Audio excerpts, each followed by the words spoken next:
ABC Sport. AFL. Grandstand AFL. Right boot from the top angle. Oh, yes. What a high-quality game this is. Tremendous. It's so good to watch. Oh, it's unbelievable. It's a new day, new day, new day, beginning. Gibbons runs onto it, gathers, Harding at the boundary, time. Oh, no. That is a great goal. Paddles it to his own advantage. Bangs it up into the top deck. Kick it inside forward 50. Massive point. What a mark. That's his trademark. Snap from the pocket. Splits the middle. This game is going up a gear. 2021 AFL Premiership season. He started it, he finishes it. On ABC Radio and on ABC Sport Digital. Well, first it was at the Docklands, then it was at the Gabba, and now we're here at the MCG, Essendon and Sydney. It's been a strange build-up to this one indeed, but both teams have big ambitions coming into this afternoon. The Bombers with an eye towards the top 8, and if results go the right way, Sydney could be inside the top 4 as soon as tonight. There's plenty on the line here, which is always good news late in the season. Welcome to the MCG on Grandstand AFL. Andrew Mays with you this afternoon in commentary. It is going to be a cracker between these two sides with so much to play for. Joel Peterson will be alongside me for the call. Joel, good afternoon. G'day, Maisie. Funny old round 20. Two of the games that were fixtured for this round originally were played last week. We've got a game, as you mentioned today, that was originally fixtured for Docklands, then moved to the Gabba, then moved here. We've had games shifted from Queensland to Victoria during the week, games that were meant to be in Adelaide. And here we are between with a game, and I guess we're looking for one of the sides that's in the mix for 8 to really stand up. Sydney can move toward the top 4 with a win today, but in the mix of Essendon and St Kilda and GWS and Richmond and the sides and Fremantle at the bottom end of the finals mix, one of them has to stand up and actually win a game and take advantage of the opportunity to get into the finals. We haven't seen it yet. Maybe the Bombers' day is today. Would you rather be scheduling flights at the moment or trying to organise the AFL fixture? I wouldn't want to be really doing either, to be honest. I'm pretty happy to be sitting here calling whatever they throw our way. Yeah, it's an absolute privilege to be here with no one in the stands, of course. Makes it good to get in too in terms of traffic. Nathan Burke would have flown in. The former St Kilda champion joins us. Berkey, good afternoon to you. Maisie, Joel, yes, good afternoon, everybody. I'm loving it. Just drive straight underneath. I haven't driven straight underneath the MCG since the 97 Grand Final. Actually, to tell you the truth, even in the 97 Grand Final, we had to park out in the park. Yeah, you just walk in with the crowd. It was actually a fun part of the day, walking in with the crowd for a Grand Final. Imagine if you ask the players these days, in the Grand Final, you just got to find a park out there under a tree. Yeah, whether they'd be happy with that. No, I think times might have changed just a little bit, Becky.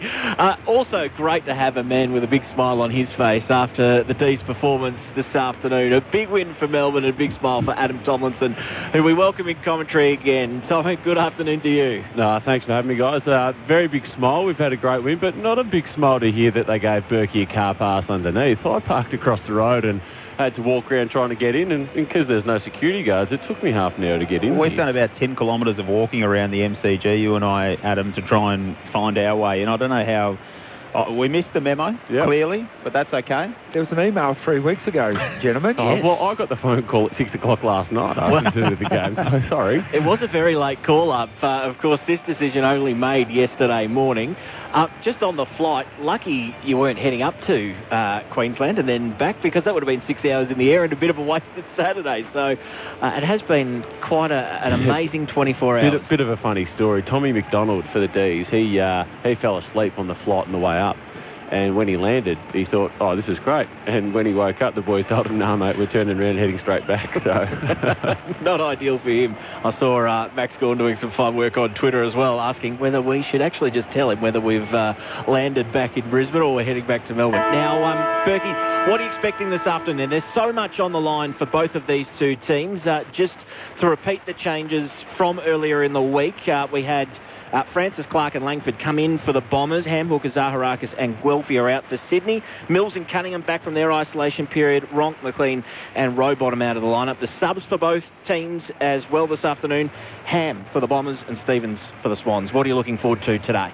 Well, I know what we get from the Swans. They're a really consistent team. I don't know what I'm going to get from Essendon, and that's the issue for me. I've called their games the last 2 weeks, and their defensive pressures have been abysmal. They've been terrible. They're giving up 30 marks, uncontested marks to their opposition every single quarter.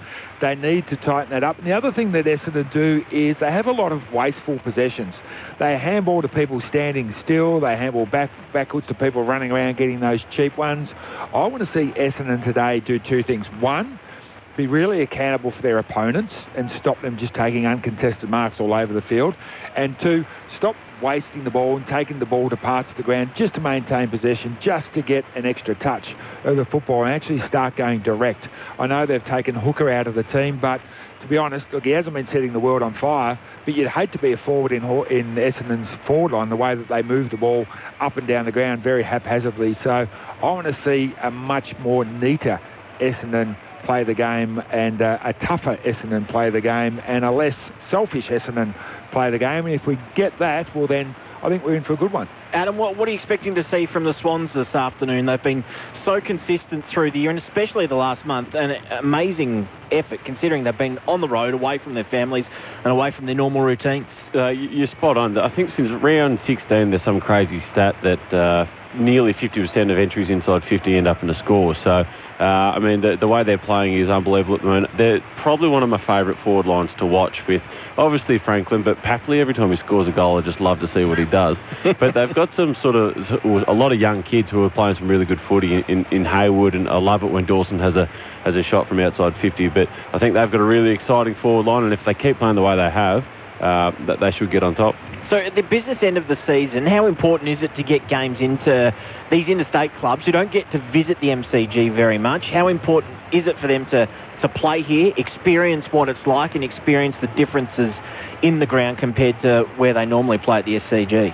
I think one of the big things about coming here and playing against the Victorian side is the crowds, and obviously there's no crowd at the moment, so they've just got to forget about that and really sort of get used to the size of the ground, because the SCG is a lot shorter. I mean, it's a little bit longer than what it used to be, but it is still shorter, and it suits their game style a lot more. So while they're here, they've got time to adapt and learn.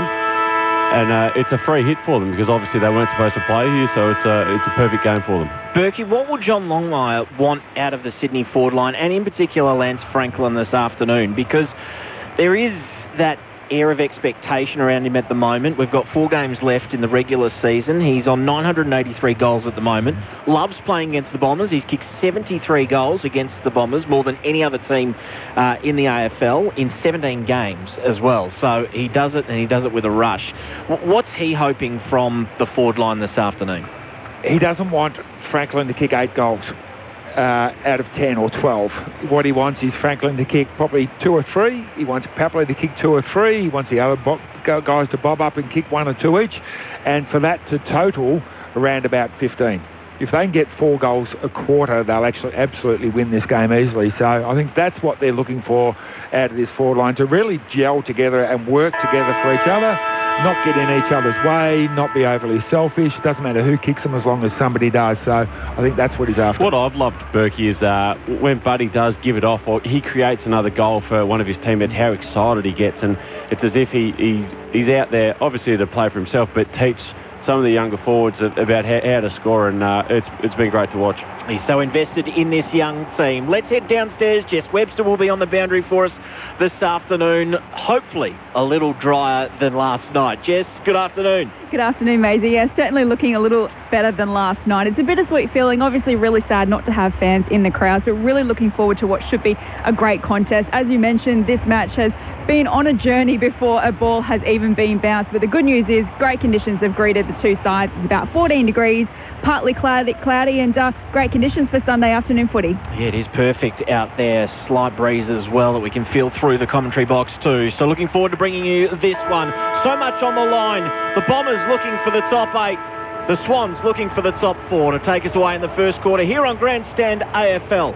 It's Joel Peterson. Close affairs when these two sides meet. 6 points earlier this year. 3 points earlier this year. 6 points last year. Only a handful in it a couple of times before that as well. Hope we get the same this afternoon. From the middle, Heppel has a go after Draper got a handball free for the Bombers out on the southern wing. Free kick coming to Essendon here, who kicked to the city end to start us off.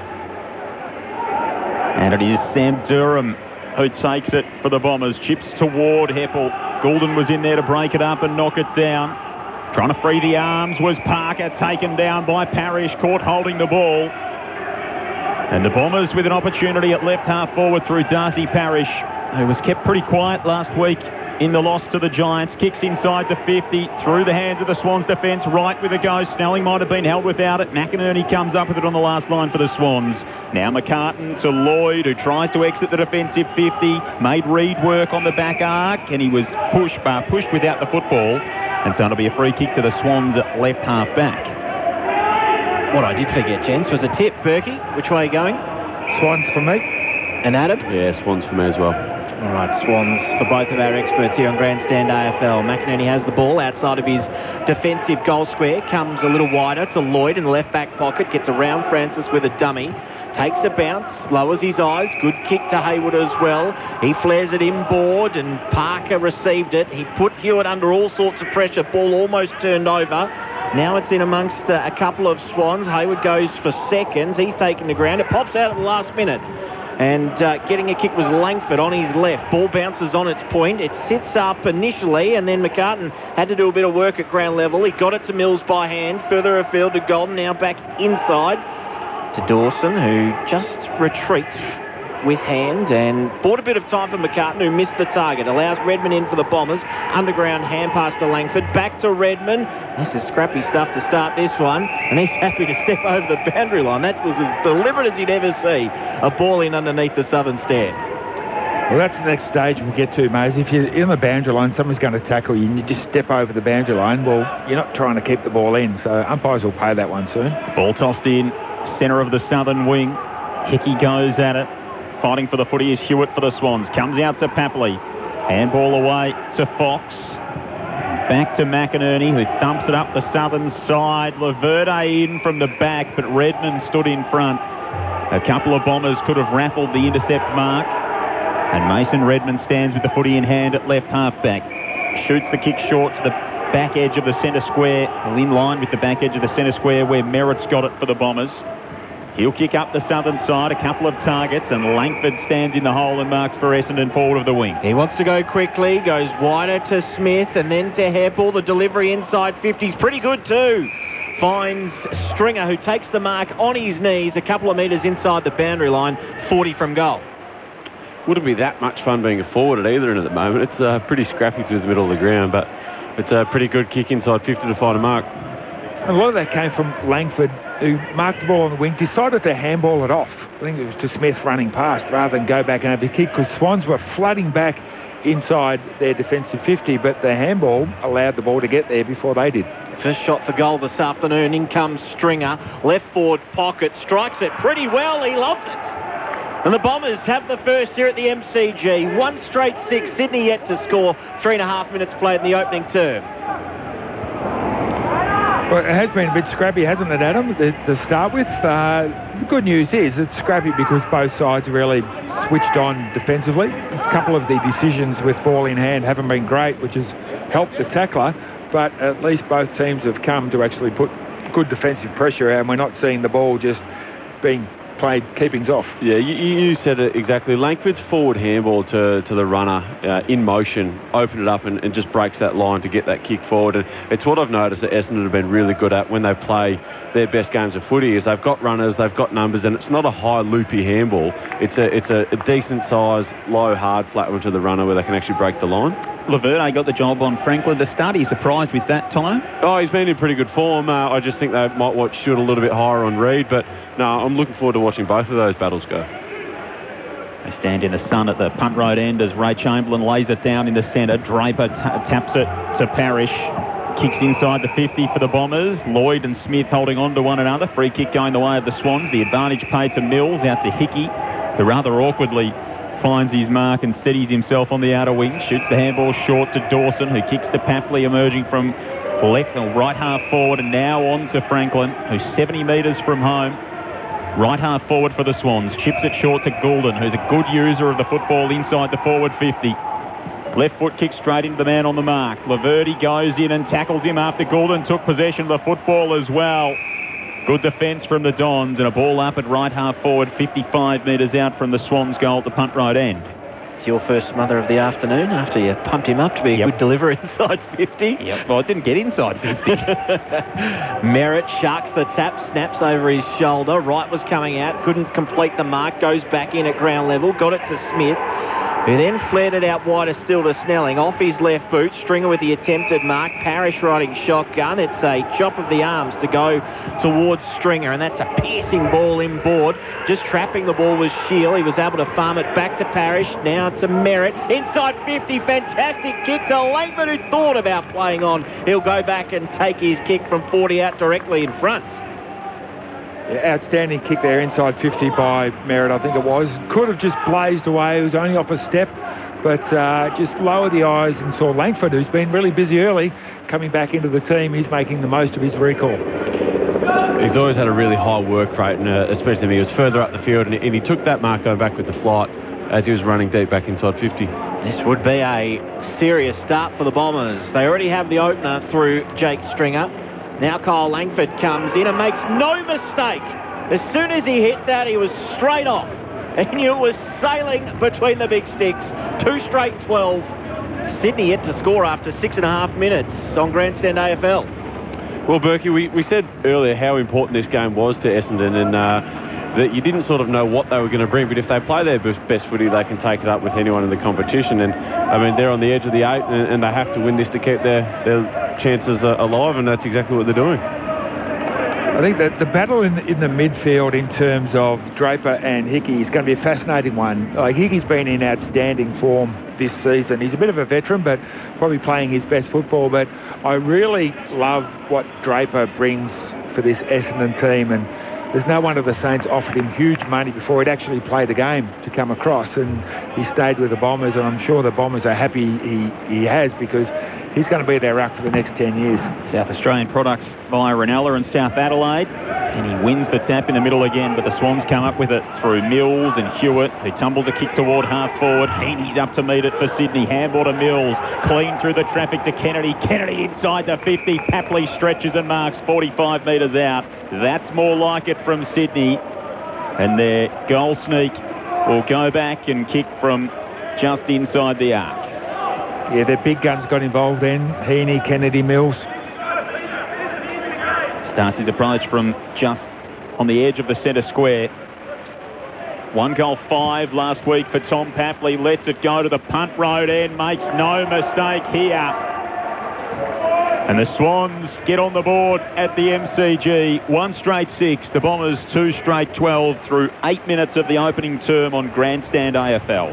Berkey, Redmond's great in the air. He's a really good aerial player, but when you're playing against a team that's got such a quality midfield and you're playing on Papley, he's actually a really good lead-up player. And so when he leads up like that, you can't anticipate the ball going long, because Josh Kennedy could have kicked it to Papley. He could have dropped it twice and picked it back up again because he had that much time and space. So I just think, as a backline, Essendon have got to realise that if someone's leading up at the ball carrier, they've got to follow with them.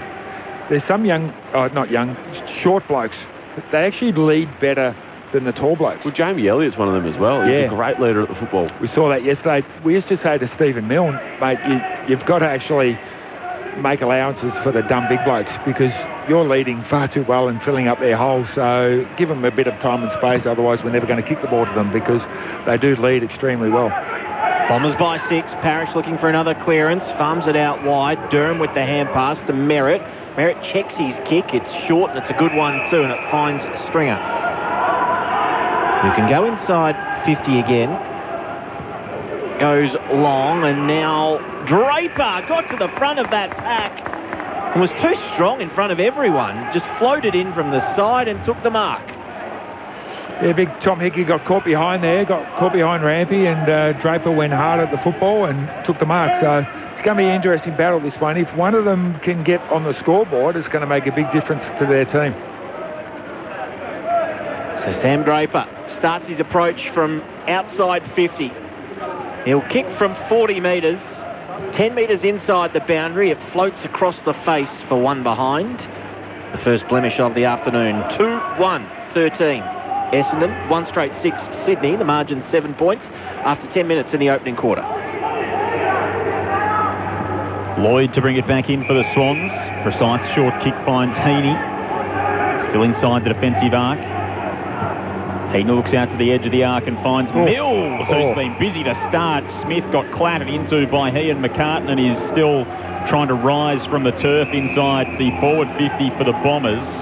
Callum Mills up to 7 disposals already, make it number 8 as he receives the short kick from his teammate in Goulden. Now the Swans come across the centre square. Blakey. He gets it on to Florent, who marks on the AFL logo after receiving the kick from Fox.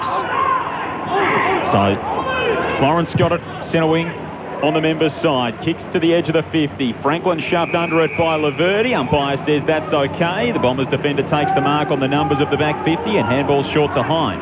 Hind retreats by foot, just travels 15. Ridley has it at the top of his defensive goal square. Laverty presents short. He's going to go longer instead. Cox in front position, got hands to it, didn't complete the mark. Goulden, then to Hewitt, then to McInerney, and then to Lloyd, who got the call from right and turned it over. Hand pass over the top to Francis, now to Shield, caught on his right foot and just overkicks it inside 50. Cunningham takes the mark on his chest. Yeah, keen to move it and straight to Mills. Up to disposal number 9 in 12 minutes for Callum Mills. He's got Bell all alone. Centre of the southern wing in the sunshine at the MCG. Kicks to half forward and Heaney stretches and marks. 60 metres from home, tied up against the boundary line. Franklin got rid of his opponent in Cutler. Gave him a good old shove off the football and led up hard. And Buddy's got it in the right forward pocket. 5 in from the boundary. He'll have to kick from 45 out. Phil Davis used to play on Buddy a lot, and he used to always say, never switch, never chop and change. Like, don't try and do a handover, because as soon as he gets on a player who is a bit taller and stronger, he can push off, and that's exactly what he did there. He just found himself standing up with his opponent lying on the ground. Had the suspension overturned during the week. Right side for the left footer, the familiar arc of Buddy Franklin, who launches from just inside 50 but tugs it to the right and registers Sydney's first minor score, margin a goal through 13 minutes of the opening term.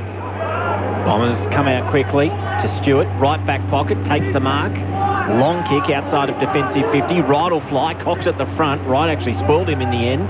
Parrish left it for right at ground level, who snuck a hand pass out over the top. Cox, fantastic spin. Put it in front of Perkins, who couldn't quite get a clean handball away. Kennedy was there to apply the pressure.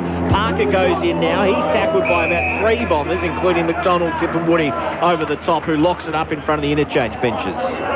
It's good when you're 50 metres away from the ball, but you can still hear the slap of skin when the players tackle each other. You miss that at AFL games. Especially in the cavernous surrounds here at the MCG. The noise really reverberates around the stadium. There's no escaping it. There was no escaping the tackle of Ollie Florent there for Nick Cox, who went to ground, ball in hand, had it dislodged, and he's caught holding the football. No one on the mark either for Florent, who could have taken some ground. Elects to cede it back to McCartan, who goes inside the defensive 50, made Rampy work, but he's able to stretch above his head and pull in the mark. 45 out from the Swans' defensive goal. So I don't understand that kick. You got the ball on the wing, there's no one on the mark, you can run forward, get the ball inside 50, where at least Buddy's going to bring the ball to ground so Papley can do his work. Now the ball's in their back pocket because he didn't even look forward, they just went straight back automatically, and just don't understand that kick. Nathan Burks alongside Adam Tomlinson on Grandstand AFL this afternoon. Dons by a goal through 14 minutes. Cunningham found Heaney on the AFL logo southern side. Shoots a low pass forward. Diving into mark was Parker. Handball up to Franklin up on the wing. Franklin lasers a low kick inside the 50. But Draper was there to fill the space for Essendon and takes an intercept mark low down, 45 out from his defensive goal. Well done by Draper. Hickey had dragged him back to the goal square, but Draper said, the ball's not going that far. I'm going to come up and mark it. Awkward kick by Draper, but it's going to work out. Perkins took it, running back with the flight on the ball on centre wing. Thought about going quickly, just held it for a moment, almost smothered from the side by Hickey. Ball spoiled away from Parrish, and it spills over the boundary line and out for a throw-in in front of the MCC members.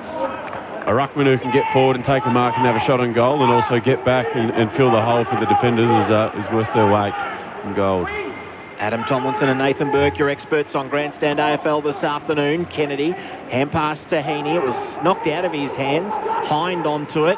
Draper spun out of a tackle, then gave a blind hand pass over the top. Snelling got low enough to get the free kick over the shoulder. So now he can go inside 50 for the Bombers if he wishes. He's a couple of kicks from goal. He'll just lay it up to the top of 50. Kennedy got a hand in there. Merritt able to rove, but it was too high. Or chopping of the arms, take your pick, and Kennedy rifles one in short and low to Heaney, still inside defensive 50. Just next to the numbers of the defensive arc, Isaac Heaney's got the football. Doesn't see a lot that he likes. Chips it to Rampy. Near the top of the defensive 50. He switches it out wide to right half-back for Cunningham. Cunningham wants to go on over the top. Thought about McInerney, who led further up the southern wing and then came back at the football and marks just behind the wing. Comes back infield to Blakey. Essendon are still terrible at giving up. Oh, there we go. Oh, it's turned over. Blakey's kick straight to McDonald, tipping Woody. On to Dylan Clark, who fumbled it at the critical moment inside the 50, but Rampy got him high in the tackle. And 49 out, the Bombers will have the free kick. Clark hands it off to Shield. Shield kicks inside the 50. Langford can't mark. Golden there to Rove for the Swans and clean up the mess. He goes to Reid. How Essendon didn't score then is beyond me. When you've got two people inside 50 alone, you've got to score. Reid, left back pocket for the Swans. High kick, wide kick. Heaney trying to get separation on Hind. Couldn't do so. Got to the back of the pack. And then Stewart happy enough to see it over. It'll be a throw in. 32 marks to 13 in favour of the Swans. Again, Essendon are just very, very lazy at trying to stop that short possession. It seems quite similar to what they did to Richmond earlier in the year on the wide expenses of the MCG as well. Happy to keep the ball. Merritt from the contest, got it to Snelling, who got around the Kennedy tackle, kicks inside 50, good separation in the air there, and McCartan takes the mark. McCartan short, dicey kick again. McInerney just holds things up at the last moment before playing on. Now he kicks centrally over the head of Rampy and up on a long lead. Looks like Haywood has come a long way up the ground. Considering Sydney averaged 91 marks a game, they've had 36 already. That's good going. Let's go downstairs. Jess Webster. Yeah, both benches are really animated early in this contest. You can really feel the intensity down here at ground level. The last 4 times these two sides have met, it's been decided by an average of 6 points. So we've got a close one early. Both teams know what's at stake this afternoon, Jess. The Swans trying to move closer to the top 4 and the Bombers trying to potentially cement a spot inside the 8. McInerney with it, half-back for the Swans. Sits the kick up. Blakey goes and gets it. Rises over Clark. Plays on with the handball to Rampy. Rampy kicks to Franklin, leading up on the AFL logo. Got clattered into by Laverde. Franklin went to ground and has been paid 50. That's a terrible decision. Geez, having a really good rub of the green week is Buddy Franklin after having the suspension overturned during the week. He gets a pretty dubious 50, it must be said, and will be trotted to within 40 of goal. I wonder if Reid took that mark, whether it was 50. Yeah. Oh, you call it dubious, I'll call it disgusting. Umpire, that was terrible. He missed one earlier. Did Buddy? Can he take advantage of the opportunity? On the left boot, you know that he can. He has so many times before. Franklin edges closer to that magic 1,000 goal mark. He's 16 away. And the Swans tie things up at the MCG through 19 minutes. 2-1-13 apiece, the Bombers and Sydney on Grandstand AFL. Open that window a bit wide. I'm just going to yell at the umpire. That was for the Essendon supporters that are listening to the broadcast, I will boo for you. That was you've a defender. It's Lance Franklin coming up, marking the ball on his chest, because you all know that Lance doesn't take the ball out in front. He marks the ball on his chest. It's not even late. It's not even late. It's as he marks the ball, he tries to spoil it from behind. Anyway, it's a goal to the Swans, and they probably deserve it. They've maintained possession, and they've sort of controlled the play for the last 10 minutes. Scores level at 13 apiece after 20 minutes here in the opening term. Right in the ruck against Hickey this time. Right, straight down to Parrish. That was lovely. Kick, hurried kick inside 50. Punched away from Clark. Now Mills gets it out wide. Chance here for the Bombers through Merritt. Merritt, a hand pass to Francis, who looked like he changed his mind mid-handball. And then he turns it over. A chance here for the Swans. Kick comes inboard. Franklin spoiled on that occasion, but he mops up at ground level, Buddy. Taps it to the advantage of Mills, and he's dumped in a tackle. Didn't have the ball. Free kick inside the centre square here for the Swans midfielder. Callum Mills up to 10 disposals. Kicks and finds Florent at right half forward in line with the front edge of the centre square. 70 from home for Sydney. Rolls around onto the right boot. Sends a high footy into the pocket. Hayward emerges as the marking target for the Swans. Ridley had hands to it for the Bombers. Cutler in the back pocket. Handball to right. Shoots the handball through to Merritt.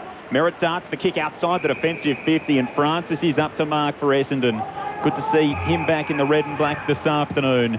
Goes across the back 50 to Langford, who awkwardly kicked toward Cox and Shield. Shield took it. Handball to the run of Nick Cox, who's just loafing down the member's wing. He thought about a third bounce, instead kicks inside 50. Stringer and McDonald, Tipperwoody. Stringer crashes the pack. He was first to recover. Little chip over the top to Smith. There's a good one. And he takes the mark on his chest about 5 or 6 metres out from goal, tight angle. And he runs around straight away, plays on and kicks it on his left. Snaps the goal and restores the Bombers' lead. They lead by that one straight kick, 3-1-19. Sydney 2-1-13, 21 gone opening quarter. Wright's ability to find a forward handball inside their back 50 to Merritt, who then hit Francis, and then they switched the ball and moved it by foot and ran it up. Was a perfect bit of ball movement then. And I mean, if Devon Smith didn't take that mark, I almost thought it might have gone through for a goal. But no, it was a great bit of ball movement from Essendon, and it was quick. They didn't slow it down. They moved the ball fast. They're very pedantic, the umpires, normally about the angle, but they didn't quite seem to move Devon all the way around. I reckon he might have snuck nicely on that occasion and caught the umpire hopping. I reckon if that was going through, that Jake Stringer has every chance to give him the daggers if he did mark it. No, it was a good kick over the top. And Smith, no, he was tight enough on the angle there. Goes around and kicks it on his left. So a goal the difference. 22 and a half gone in the opening term here at the MCG. Ray Chamberlain lays it down into the ground. You hear the thud as the ball cannons into the turf. Bombers with the forward handball toward Clark. Goulden's back the other way. Hewitt's there for the Swans. He tries to free the arms with the handball. Clark for the Bombers to the run of Hind, who darts through the traffic with a bounce. Handball swept out towards Langford, who went past it. Rampy was right there with him. Rampy went to ground. Bombers take possession at half forward through Parrish. Curls it toward the hot spot. McDonald tipping Woody up, couldn't mark. 30 out from the Dons goal in the left forward pocket. Langford has a go. Perkins has a go. Back to McDonald tipping Woody to full forward. Hewitt stands under it. Can't take the mark. Smith's there for the Dons on the edge of the goal square. Handball goes back looking for a teammate. He found Durham, who handballed to Shield. He curled it around on the left boot but couldn't find the finish like Smith could, and hit the right-hand goalpost. Margin 7 the way of the Dons through 23 and a half. Probably could have done better than Shield. He had a fair bit of time. It wasn't a tough angle. He was on his left boot and just managed to miss. Would have been a handy one before quarter time. Lloyd, a long kick out from defence. Nice mark by Reid too. Strong in that contest. Reid looking forward of centre here. Short kick is no good. It was almost intercepted by McDonald, Tip and Woody, and then Clark, a bit of a crash tackle over the top. And the free kick on the outer side goes to Fox, who pokes the pass. It's a dicey one too. It's a turnover. Langford to Parrish to McDonald, Tip and Woody inside 50. Smith takes the mark. Not quite sure he's got the journey in him. He'll have to kick this all of 55. Right on the boundary line. This would take his absolute best. He's going to run around and use the stand the mark rule. Gets around the man on the mark. Lines up from 40 and it's near side. One behind. The Bombers pressing late here in the opening quarter. 3-3-21. The Swans 2-1-13. 24 and a half minutes played. Better start from Smith. He's up to 5 possessions and a goal. The last couple of weeks he's had 1 possession in the first half, both games. Lloyd to bring it in for the Swans. Kicks it to the members' side. Dawson's up to mark. Strong take over Durham.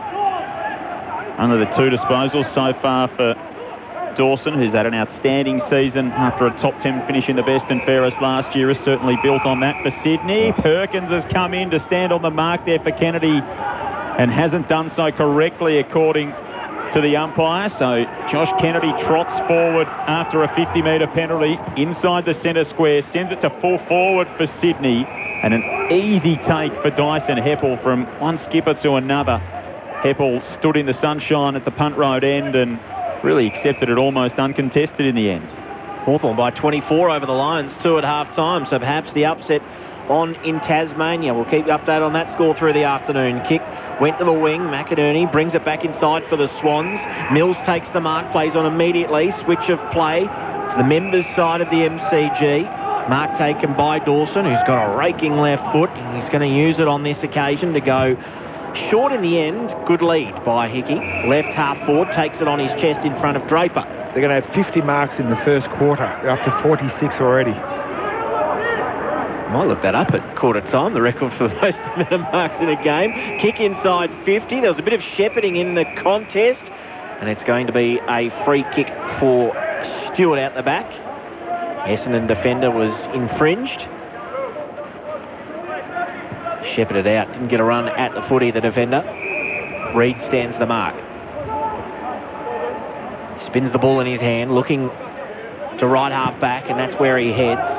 Francis will get to this one late, almost took it down to the ground. Now a chance for the Swans. Haywood just gets the kick away. It dribbles end over end. Redmond picked it up and holding the ball. I thought he got the hand pass. The weight of merit there. That's a little unlucky on first observation. And the free kick is going to go the way of McInerney, who can line up from essentially 50 out, slide angle to the left. Was that there, gents? Oh, go on, Berkey, tell him. Yeah, exactly. There was one umpire who was facing the play. You could see the player's hands. He played nothing.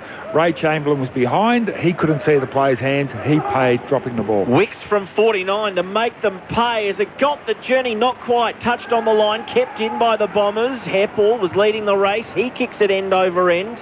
It's effective enough to get out of the danger zone. Gordon swung off it. That was as much holding the ball as the previous, and the free kick again involved.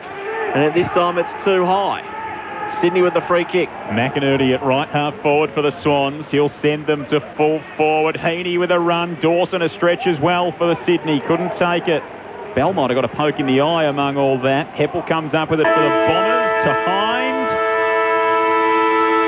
So chips short and finds Clark as the siren rings out at an empty MCG to mark quarter time, a term in which Sydney certainly had plenty of the football, but Essendon were able to do the damage on the scoreboard when it counted. The Bombers at quarter time lead 3-3-21 to the Swans 2-1-13, the first term running 27 minutes and 51 seconds.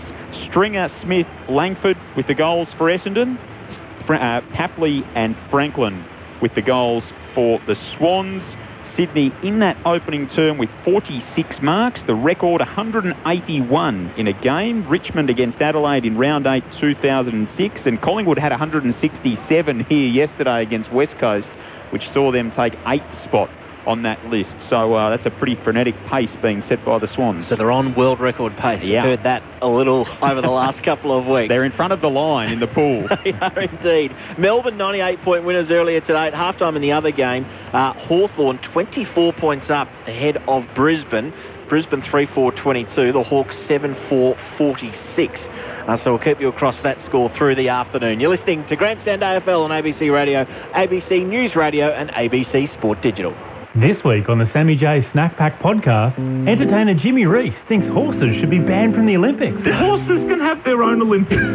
Gold medalist Kieran Perkins has swapped the pool for finance. I'm a very happily retired athlete who gets up at the last minute when my alarm demands it. Promoter Michael Chugg waxes on vaxxers. Eric Clapton's always had a weird outlook on life. And do you know what furky tootling means? The Sammy J Snack Pack podcast.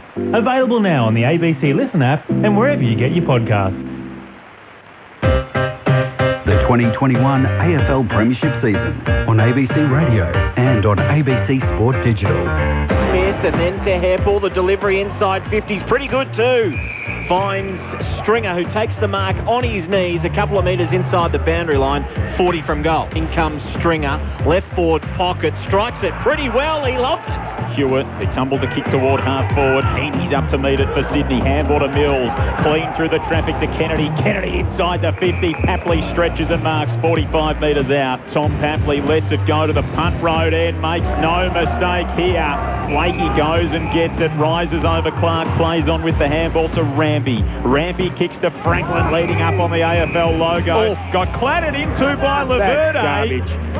Franklin went to ground and has been paid 50. But can he take advantage of the opportunity on the left boot? You know that he can. Stringer crashes the pack. He was first to recover. Little chip over the top to Smith. There's a good one.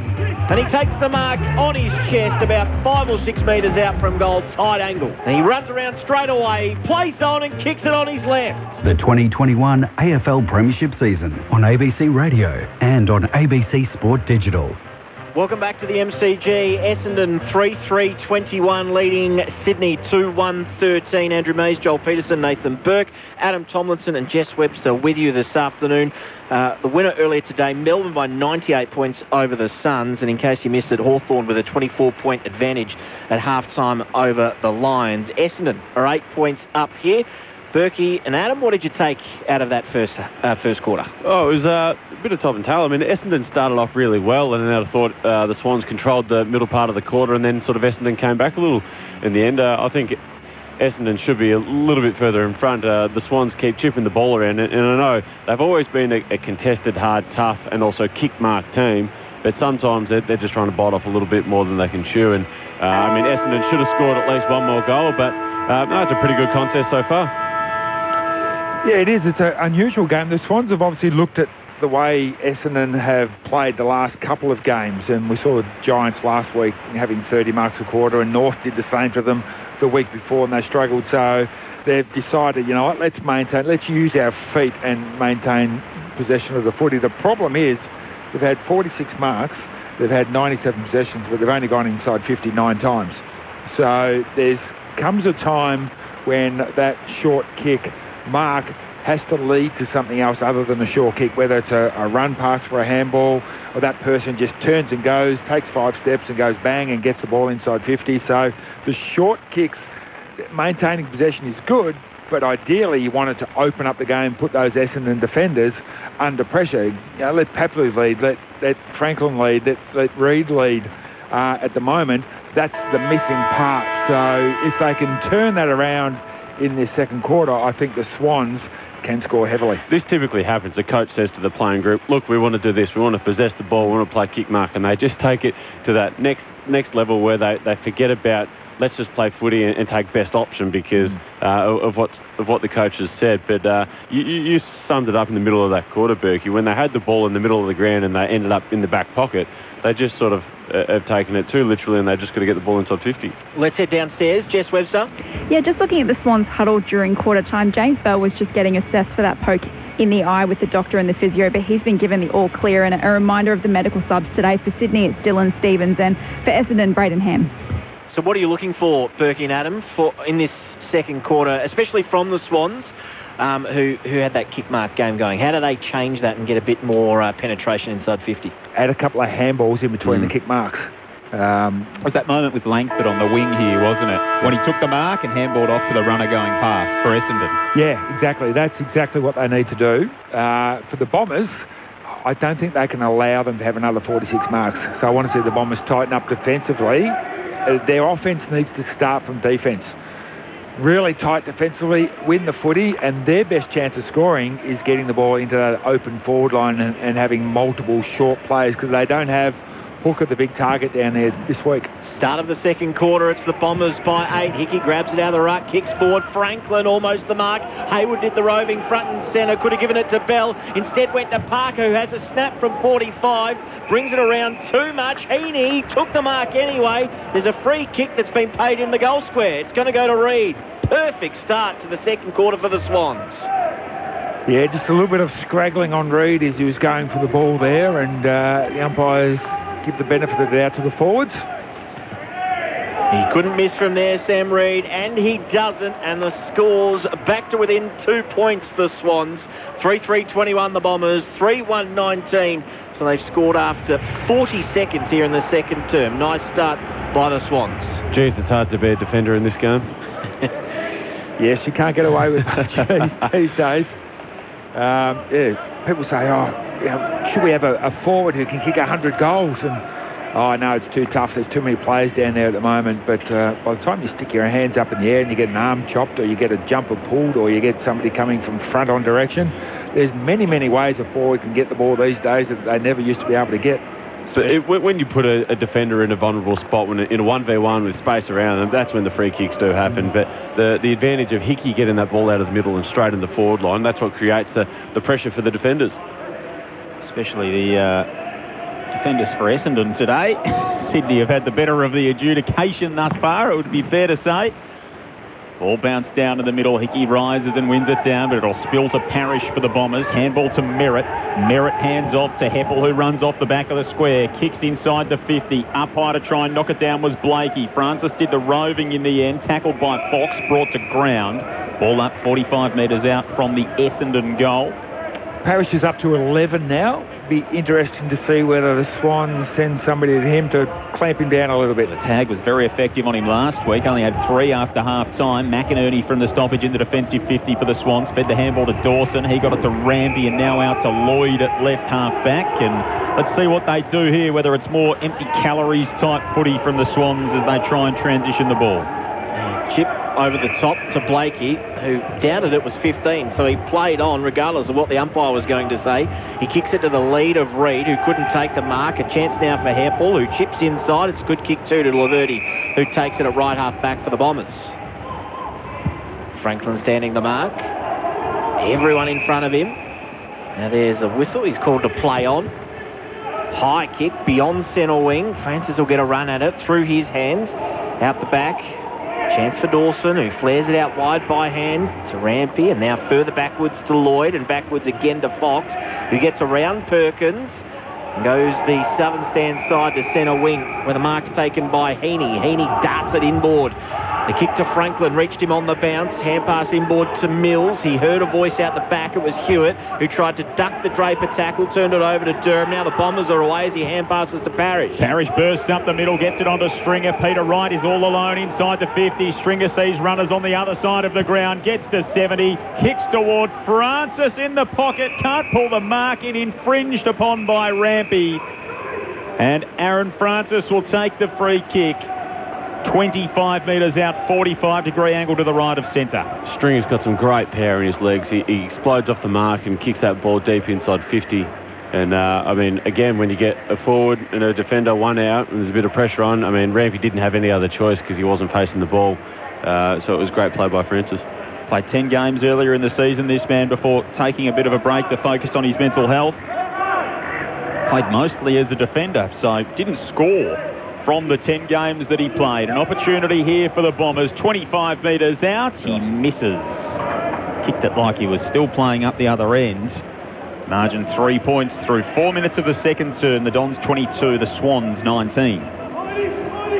We've been lamenting the lost art of a full forward leading out and getting the ball in their chest lately, but when you see how easy it is to get a free kick from front on contact, no wonder you want to stand at the back and have the defender in front of you. Lloyd to Dawson to Rampy. Good kick to Heaney, who now fires inside 50, and Hickey's floating down, takes it on his chest, got out the back again. He's done that a few times this afternoon. He'll kick from just inside 50. He just put some metres on Draper there. He got 25, 30 metres ahead of him up the field, and he was all alone. That was better ball movement by the Swans. Very quick around the southern wing. Happy to reward the runner going past by hand. That's turned into a shot for goal. Tom Hickey, who has been in stellar form this season, shuffles in, will kick from 47. It's a high kick. Is it staying inside the post? It does. And that looks like a goal. He's not sure, and now he is. A big smile on the face as Heaney comes in for the high five.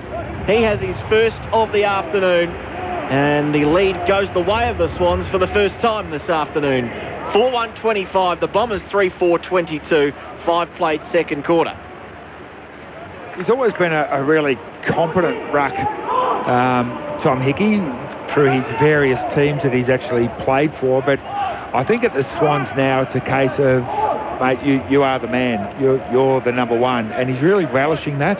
Whereas the last couple of years he's sort of been behind Nat Nui, and even at St Kilda he was sort of in and out a little bit. But now he's the main man at the Swans, and he's really standing up and relishing that opportunity. He's attended 67% of the ruck contests throughout the year, so it's a fair old workload. He's been more than up to it. It looks like he's got multiple corkies every time he runs, but he still gets to the contest. He had a PCL injury in round 6, and then they expect him to be out for 8 weeks, and he turned up the next week and played, and they just got over the line against Geelong in a thriller at the SCG. It was a Herculean effort from the middle. Draper knocks it forward, uses his soccer skills to pump it inside the forward 50. Stringer takes it, somehow got boot to ball on the edge of the arc for Essendon. The Bombers treat some water at half forward. Off Francis dropped the ball that was tumbling inside the forward 50. Kennedy gave it up by hand. Clever little tap from Hickey there to get it to Florent, who kicks under pressure outside the defensive 50, but Redmond will mark forward of the wing for Essendon. And he fires the Bombers back inside 50. Where are the jumpers? It was knocked away from Francis. A chance for McDonald Tippenwoody. Came off his heel in the end. Stringer down there. Got the hand pass out. Parrish out wide to Cox, who hooks it back on his left. I reckon it was a centering ball to the top of the square. That's where it lands. Now a chance for Essendon. They can't quite keep it in as Smith sees it through for a rushed behind. 3-5-23 the Bombers, 4-1-25 the Swans. 2 points to the margin, 7 minutes into the second quarter. Lloyd quickly into McInerney, rising star in round 16. 4 rising star nominees this season out there this afternoon. They've had 7 between them, these two teams. The Swans try and go up the southern wing again, but it's going to be turned over, and then Heppel turns it over, coming into the corridor for Essendon. Kennedy marks on the AFL logo on the outer side. Goes to the bullseye and finds Goulden. One of those rising star nominees this year for the Swans. Left foot kick to the edge of 50. Redmond knocked it away from Wicks. Spinning in was Blakey. Taken in the tackle by Redmond on the front point of the square. Brought to ground rather viciously, and Ray scoots in, crosses the arms and says we will have a ball up. Swans by 2 points, 8 minutes gone, second term on Grandstand AFL. I always think that's a dangerous kick to a contest at the top of the 50, because if you turn it over, it's so easy for the other team to just go straight back the other way. Knocked down, Hickey got the hand pass away to Papley, who bursts away at the top of 50. You can almost write this one down. He misses to the right-hand side. So dynamic in those stoppage situations, Tom Papley bursting away. Doesn't make the Bombers pay. The margin back to 3 points in favour of the Swans. He's so good at getting himself out of congestion very, very quickly. He's one of the few guys that actually bothers to sprint when they've got the football. Ridley lopes away and thumps it to the southern wing for Essendon. In the contest, it spills to Wicks. Handball back to Rampy, and now to Lloyd. To Heaney, who was spoiled in the end by his teammate in Kennedy. Turned it over. Smith, a handball to Snelling. Away to Parrish. And now bursting through the centre is Merritt. Looks up inside 50. The kick floats over the head of Stringer. He's got Langford running toward the goal square, and the Bombers fly from end to end. And it's a welcome return for Kyle Langford, who kicks his second as one of the inclusions this week and hands Essendon back the lead. 4-5-29 to Sydney 4-2-26. 9.5 gone in the second term. Bit of communication there, Berkey, between Isaac Heaney and Josh Kennedy. That sort of was the catalyst for that goal. It was a direct turnover and straight down the other end. It was quick, it was fast, and it was a great bit of run from Jake Stringer, but then to give it off to Langford. Yeah, you can't blame the Swans players for being out of position, because it was a dead set mark to either one of them. Both of them could have actually taken the mark, but they banged into each other, and the rest of the Swans players were out of position, expecting one of them to take the mark. So, yeah, not the greatest of plays from two senior players. Hawthorn's lead now 41 points over Brisbane as well. 11 minutes played in the third quarter. So the upset on the cards there. Hickey in the middle here at the MCG, where the Bombers lead it by 3. Kennedy tries to extract it, and it's held to him. Another stoppage inside the centre circle. You know Josh Kennedy will try and make up for that mistake. Yes. He'll be crashing in. He's the ball right now. Snelling emerges with it this time. He kicks towards the top of 50. Francis spoils the way of Clark, who hand passes back inside to Snelling, then out wider. High kick by Durham. It was forced onto his left boot, and McDonald Tipperwoody almost took the mark. It's holding the man. A free kick to Anthony McDonald Tipperwoody, 40 out from goal, slight angle to the right. Adam, I'll let you talk about this one. He lunged forward at the last moment. Was there enough in it, do you think, gents, for a free kick?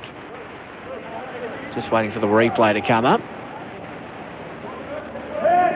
Oh, I mean, that's stiff. I mean, he's seen the arm wrap around, but he's not actually holding it. I mean, you can't do much at the moment as a defender, but as soon as the umpire sees that arm, that they give it. Melbourne defender Adam Tomlinson joining us in commentary this afternoon. McDonald Tipperwoody makes no mistake with the kick. Fantastic strike, and he has his first of the afternoon. 5-5-35 the Bombers. At 4-2-26 the Swans after 11 minutes in the second quarter. Well, all the Swans defenders are on the line there. The ball didn't go over the line by very much, and they're all looking at young Blakey saying, mate, you were the guy down there. You're the tallest with the biggest leap. We thought you were going to jump up and touch that one, and he had the palms out going, well, no, it's not me, it's you. So a bit of miscommunication there from the Swans, which is costing them dearly, a couple of goals. So well done by the Bombers to capitalise. That's one of the ones you know is going to come up on Monday. Yeah. Why wasn't the ruckman on the line? Why wasn't he punching it through? They're just not quite as sharp today as they have been in recent weeks, Sydney.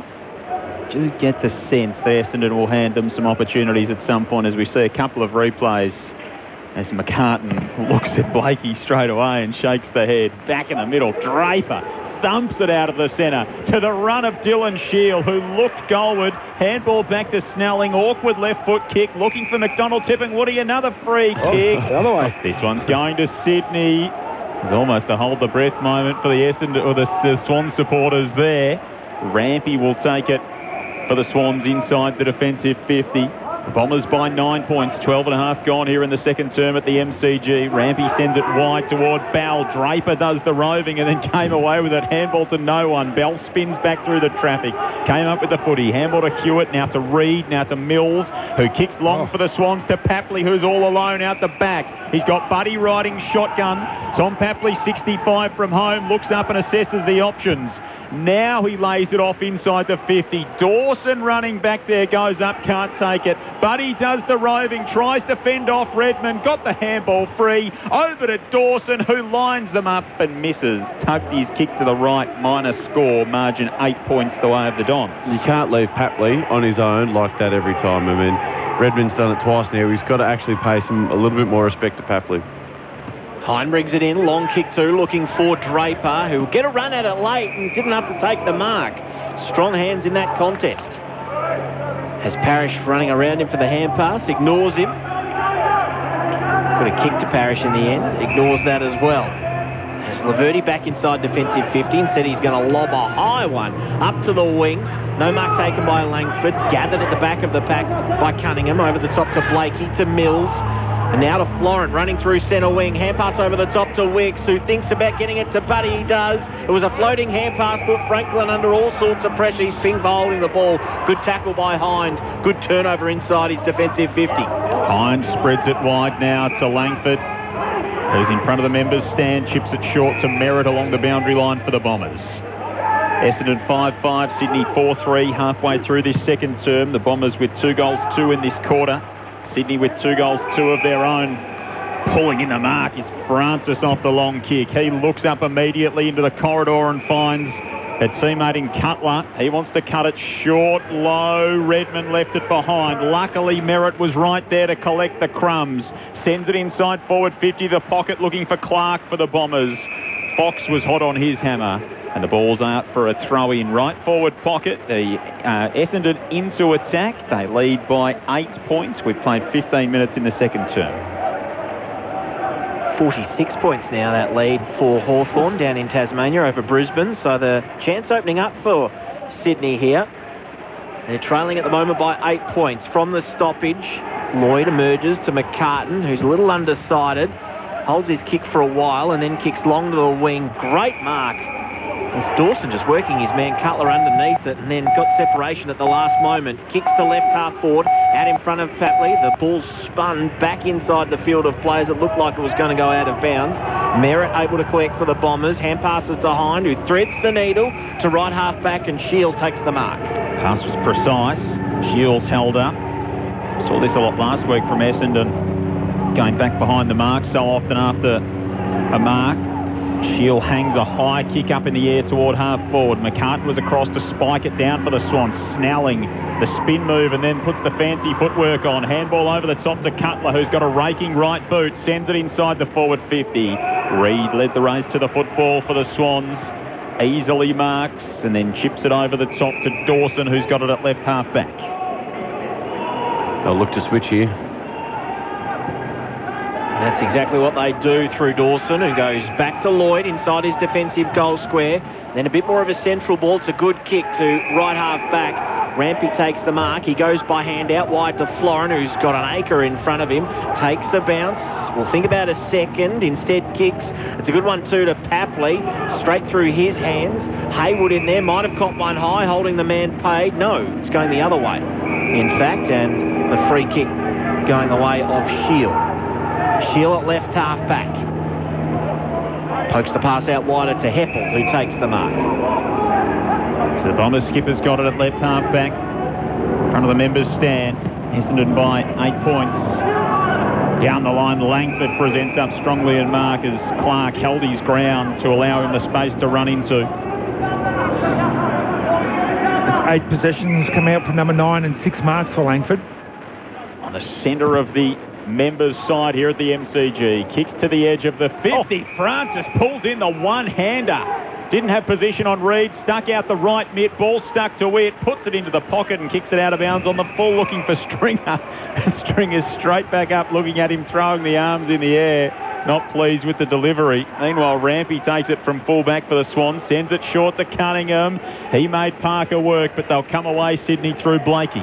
Hand pass through the middle of the ground to Dawson. Long raking kick to Franklin, who can mark this at the top of 50. Has Hickey floating inside 50. He can go the journey if he wants here, but he's got a couple of options to his right. One of them is Reid, and runs all the way from full-back right inside 50 to take the mark and have a shot. Well, that was a great kick by Dawson to Buddy from the one half-back line to the half-forward line. There's not many blokes on the field that can actually make that kick because the Swans hadn't adjusted to the ball coming out quickly on that side of the ground. You had to hook it across his body and hit Franklin, and there was only one opportunity to hit him, and he did. Sam Reid in for his 8th game of the season this afternoon. Kicks long, drags it to the left. That'll be one behind. 4-4-28 the Swans, 5-5-35 the Bombers. The margin 7 points, 18 minutes into this second term. And at York Park, it's 53 points now the way of Hawthorn. 77 plays 24. Didn't see that coming. No, Heppel brought it out of the fence for the Bombers and he was dealt with late.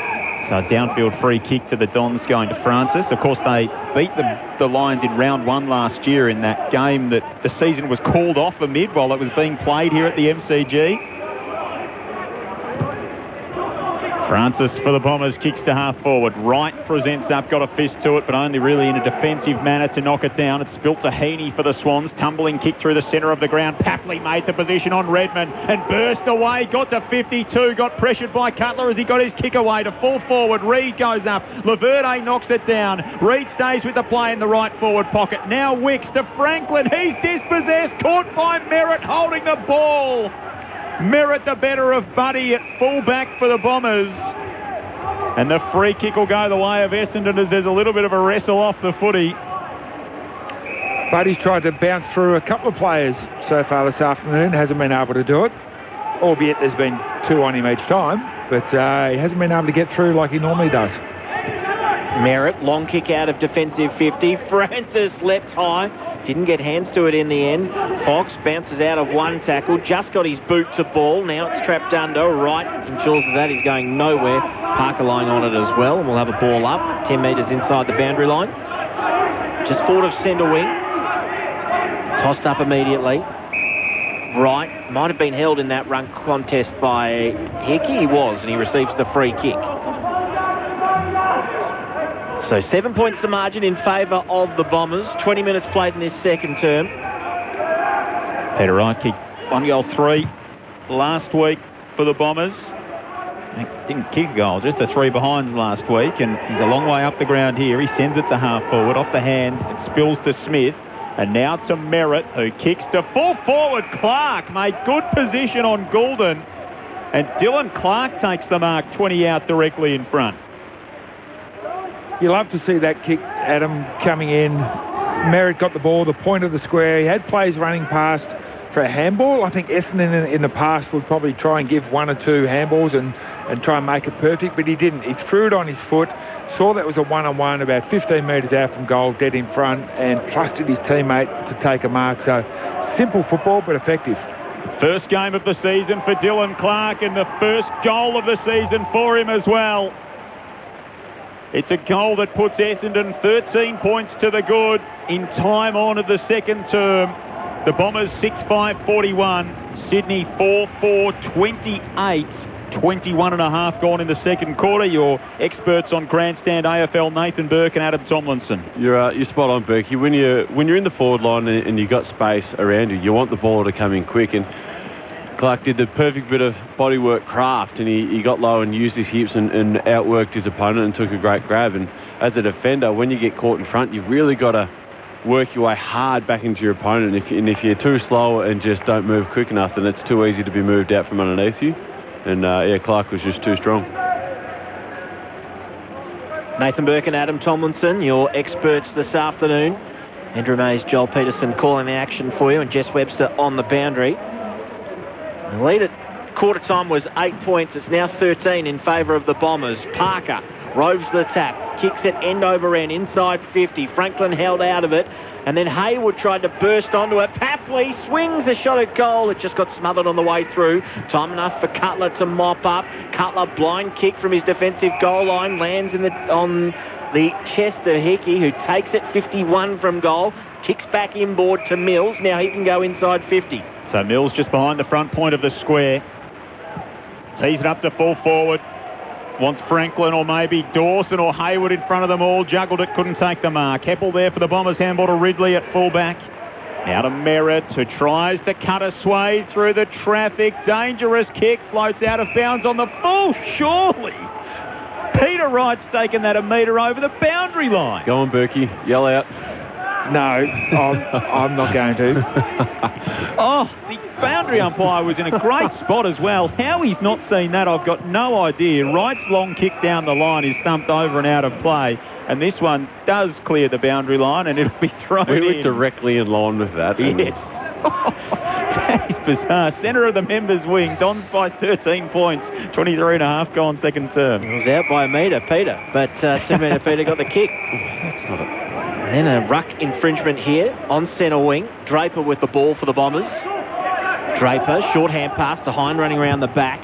He kicks. It's not a great kick. Blakey shoved out of the contest. Perkins, now Stringer, left foot snap, gets it to the top of the square. Can they get a fly? No, tracking back. The midfielder takes the mark in Florence on his chest. Hand passes wide to Lloyd, who does a 360 and then makes his decision. It's a good one too. He finds the chest of Hewitt at left half back. Hewitt thought about moving it on quickly. Chips short to McInerney.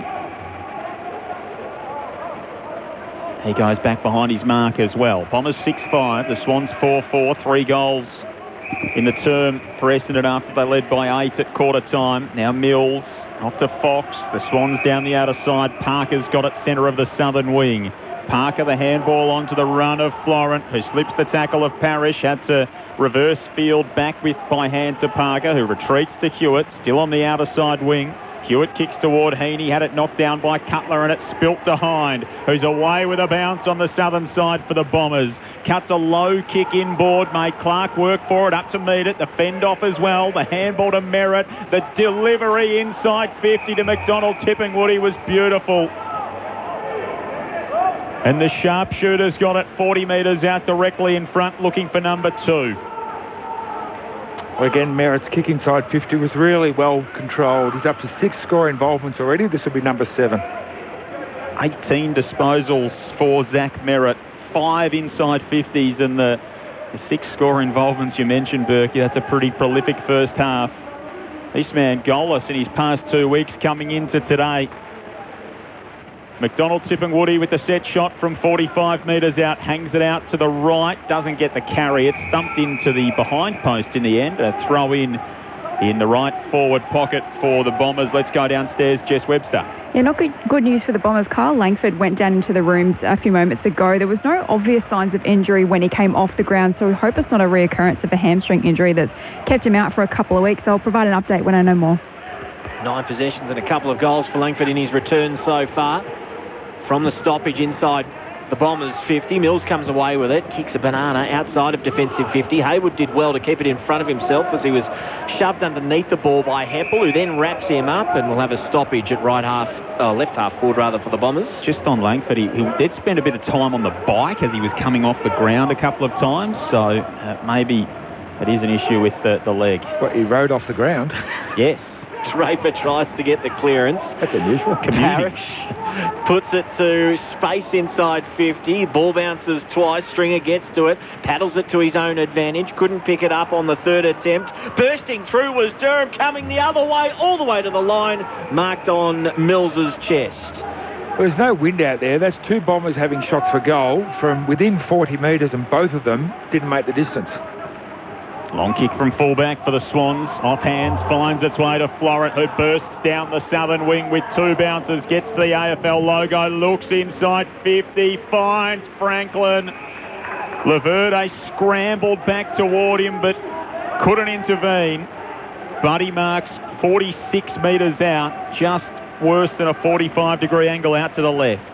It's on the perfect side for him because he gets the ball to tail back late here, so just...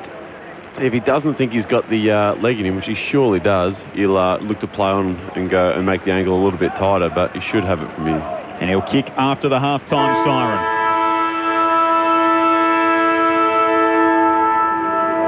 So, of course, he will run the arc and needs to stay inside, but he will stay inside the mark.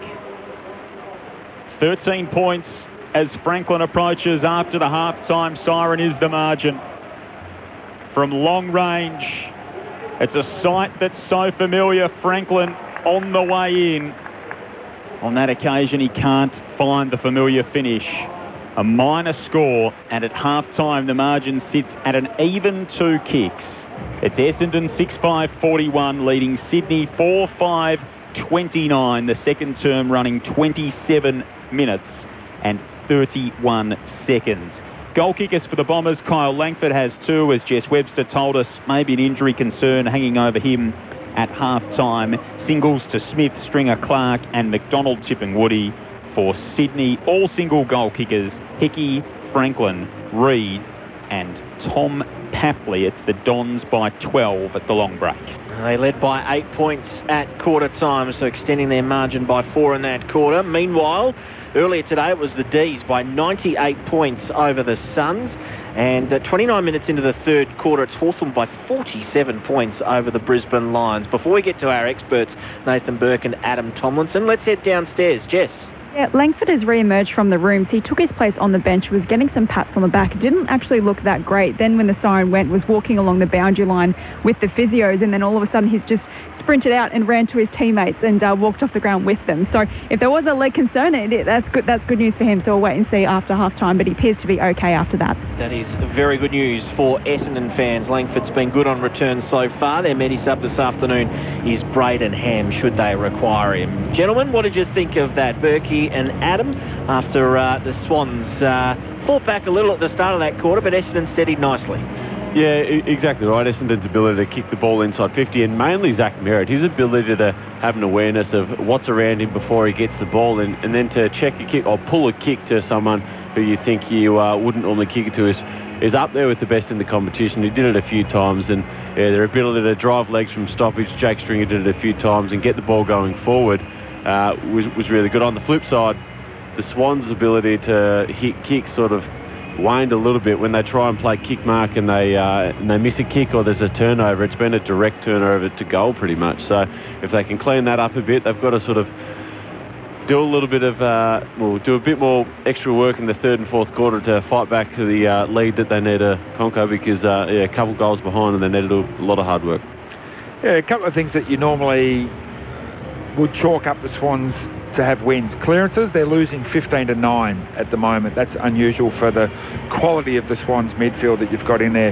And contested possession, 69-49, so they're 20 down when the ball hits the ground. It's the Bombers who actually are really hard at the football. Merritt, Parrish, Heppel, Shield, these guys, and Snelling's doing a bit of that as well.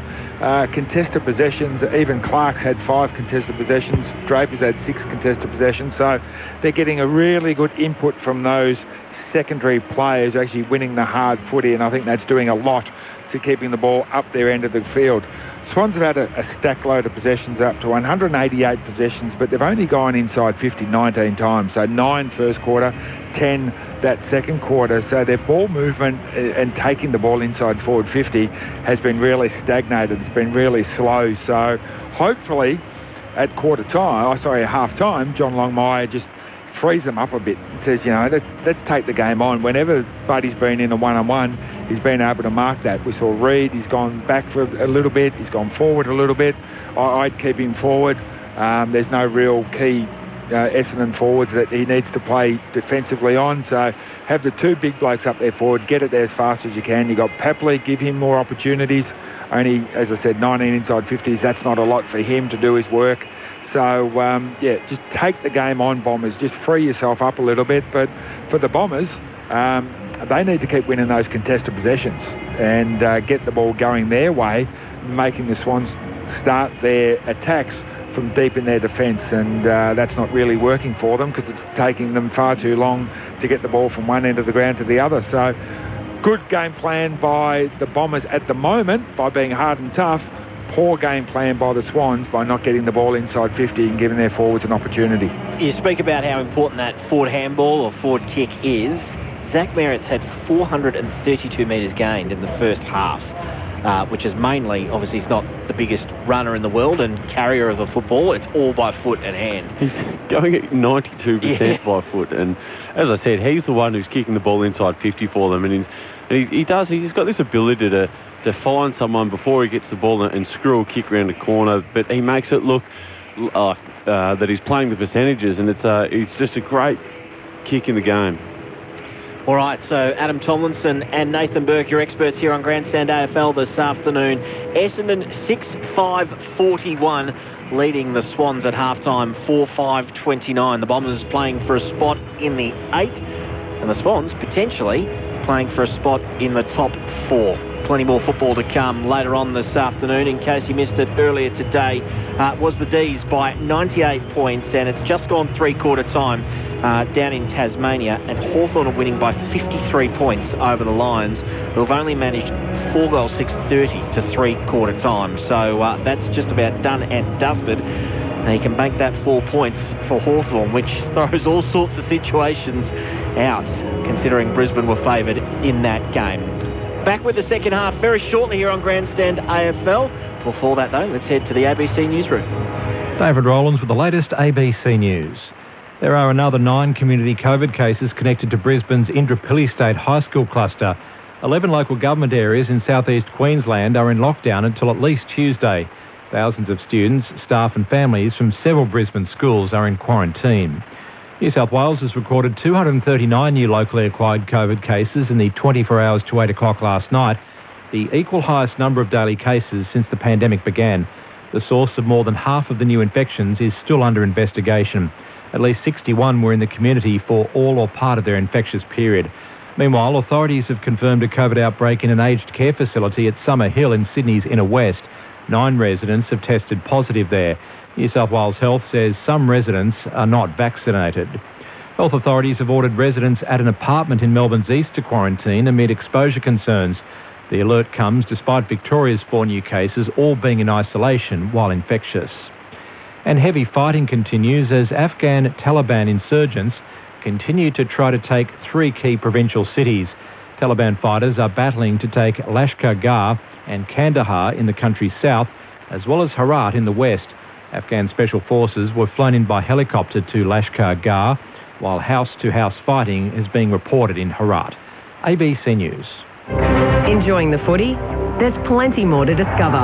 Catch up on all the best interviews and action from the weekend's coverage with the Best of Grandstand podcast. Visit ABC Sport online, wherever you get your favourite podcasts, and the ABC Listen app. Victoria seems to have beaten back this Delta outbreak again. Robert Boy is an infectious diseases expert at the University of Sydney. Oh, look, it's a marvellous achievement, and it gives hope to people around the country. Virginia Trioli. Well, we really just wish you all the very, very best. We've been exactly where you are. We know exactly what it feels like. And the only feeling here for New South Wales is get it done, and we really hope that you can. Virginia Trioli. Weekday mornings from 8:30 on ABC Radio Melbourne. The 2021 AFL Premiership season on ABC Radio and on ABC Sport Digital. Parker has a snap from 45, brings it around too much. Heaney took the mark anyway. There's a free kick that's been paid in the goal square. It's going to go to Reid. Couldn't miss from there, Sam Reid, and he doesn't. Parrish, and now bursting through the centre is Merritt. Looks up inside 50. The kick floats over the head of Stringer. He's got Langford running toward the goal square, and the Bombers fly from end to end. And it's a welcome return for Kyle Langford, who kicks his second. The 2021 AFL Premiership season on ABC Radio and on ABC Sport Digital. Welcome back to the MCG. Essendon 6-5-41. The Swans 4-5-29 at half-time.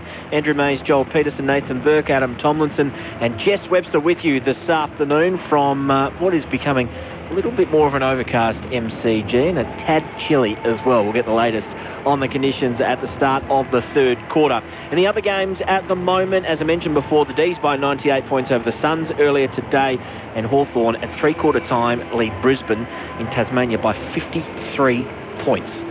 So quite the upset on the cards there. Time to check out what has been happening over in Tokyo. Let's head to Ned Hall. Ned, good afternoon. Maisie, the 14th gold medal officially chalked up on the board for Australia. Now, Matt Wern has just completed the medal race in the men's laser class. All he needed to do was get out on the water today, and he was assured of the gold medal. He still came in second place in that individual race to really stamp his authority and take home the gold medal. The WA sailor makes it the third consecutive Olympics that Australia has taken out gold in the laser class, and also on the water, prospect of another gold as well. The combination of Belcher and Ryan in the men's 470 class currently in the gold medal position after 8 of the 10 races, and the medal race still to come, but very well placed to possibly make it gold medal number 15. It's already Australia's most successful ever day at an Olympic Games. 4 gold medals have been won today. Although Matt Wern's was always coming, it's officially chalked up for today and added to the gold medal in the BMX freestyle won by Logan Martin earlier on this afternoon. Outstanding first run by the Queenslander, and he locks away that gold medal. And Emma McKeon has finished a superb personal Olympics for her, and a fantastic one for the Australian swimming team as well. Starting off with gold in the women's 50-metre freestyle, another Olympic record for her in that event. Third time she's broken that mark in this Olympic Games. She then backed up swimming for the women's 4x100 metre medley relay team to take out the gold medal, with Hayley McKeown as well, Chelsea Hodges and Kate Campbell swimming the final leg in that event. So that was a gold medal for her there. That means 7 individual medals in this Olympic Games. Only one of the female competitor has ever done that, and that was Maria Gorokovskaya in 1952, a Russian gymnast there. It moves her up to about 9th on the list of all-time Olympians across the board. Only Michael Phelps, who's done it twice, has taken home 8 Olympic medals as well. So phenomenal personal performance by Emma McKeown. She sits just behind New Zealand and just above Germany on the overall medal total with her personal individual haul at the moment. So fantastic performance by her. Elsewhere today, in the equestrian, Australia sits second in the team event at the moment. The combination of Shane Rose, Andrew Hoy and Kevin McNabb, and that's after the cross-country earlier on today. Individually, Andrew Hoy sits 7th place overall. In the athletics on the track, the 3,000-metre steeplechase, Genevieve Gregson through to the final there, going through as one of the fastest losers. Unfortunately, Georgia Winkup and Amy Cashin didn't progress. Brooke Stratton, though, through to the final in the women's long jump, and in the men's 400 metres, Steve Solomon set a personal best to make it through to the semi-finals. A personal best too for Alex Beck, although he does not progress to the latter stages of the competition. And while we're talking athletics, look forward to tonight. Brandon Stark is jumping in the men's high jump final. That's about 8:10 Australian Eastern Time. And Rowan Browning, about 10 minutes after that, will be on the track in the second of the men's 100-metre semi-finals. He runs in the same heat as Trayvon Bremmel, who came into the event as the overall favourite, but scraped through last night as one of the lucky losers. There's also 800 metres for men's semi-finals tonight and semi-finals in the women's 100-metre hurdles. Australians competing in all those events as well. Currently, it's the women's 3-metre springboard diving final. Esther Tin was in at third place after her opening dive, but just didn't quite nail her second dive there, so she's dropped down the overall standings. Meanwhile, in the golf, Cam Smith has finished his fourth round. He shot a 5 under par round of 66 today to finish at 14 under par for the tournament. It looks like he'll be missing out on a medal. A few competitors still out on course at the moment. The leader is Xander Schauffele of America. He's played through 15 holes. He's 17 under par for the tournament, but he shares the lead with the clubhouse leader, Rory Sabatini of Slovakia, formerly of South Africa, switched his allegiance to that of his wife in 2019 and wouldn't have qualified for the Olympics if he'd gone in as a South African, his nation of birth, and currently he's in a share of the lead and could be heading for a gold medal match playoff there. And just finally, in the hockey this afternoon, the Kookaburras through to the semi-finals with a nail-biting win against the Netherlands. It finished 2-2 at the end of regular time. It went to a shootout. Australia superb in the shootout, winning that 3-0. They'll now take on Germany in the last 4 of the competition. And that is pretty much all that's happening in Tokyo. Well done, Ned. There's plenty to come later on today to look forward to as well. You have us updated all through the evening here on Grandstand AFL. Don't forget, there's a couple more games to come as well on this Super Sunday of AFL football. So we have had Melbourne winning by 98 points over the Suns, Hawthorn leading by 48 points over the Lions. Then later on today, we've got Fremantle hosting Richmond and GWS hosting Port Adelaide. Those games to take place in Perth and back here in Melbourne, just down the road at Docklands respectively. So it's all over the place at the fixture at the moment, but we'll have the latest for you all through the ABC's website as well, abc.net.au. Your experts this afternoon on Grandstand AFL, Nathan Burke and Adam Tomlinson. That was the most comprehensive update I've heard anywhere today on the Olympics. I was screaming at the TV myself a little earlier today when Kate Campbell just got home in the 4x1 medley relay. That was a sensational swim. What's caught your attention over the last couple of days? Has it been a sport that you've never been into that you've found yourself watching a couple of minutes of? I'm a sports nuffy, so I watch whatever's on the TV. I'll have my laptop going and my phone going to have all the channels across everything. But it hasn't been a sport that sort of jumped out at me that I wouldn't normally watch. But in saying that, I watched all the BMX this morning. That was unbelievable. And I can't even imagine trying to do some of the stuff that they do on a bike. No, they are crazy. I was standing here with Brendan Goddard last night after we'd done the game yesterday here at the MCG, and he was giving expert comment off-air on the BMX bike riding. I'm not sure he knows a lot about BMX bike riding, but isn't it fantastic, Beck? We've all become 4-year experts on these sports that we never see. BJ knows a lot about everything. Just ask BJ. He'll tell you. No, I've actually discovered that I'm actually a good judge, because I've always thought I was a good judge at the diving. Yep. Yeah, that was about a 5.5, a little over-rotated a little bit there at the end. The feet just came apart slightly, and now I'm a good judge at skateboarding. I gave it, that's a bit of a 1.5. It wasn't very impressive, that one. And now my judging skills are right up there. Yep. It's a fantastic event every 4 years, and it sucks us all in for the 2 weeks. It's blown me away how much I've got into it as well. I mean, you forget it's 4 years every time, but especially because we had a bit of lockdown, but I'm every night loving it. Wasn't a lot of thoughts about it before it sort of rolled around either. One of the more fascinating moments of the games, I reckon, happened last night after the women's 100-metre final. We picked that too. The 3 Jamaicans. Frosty?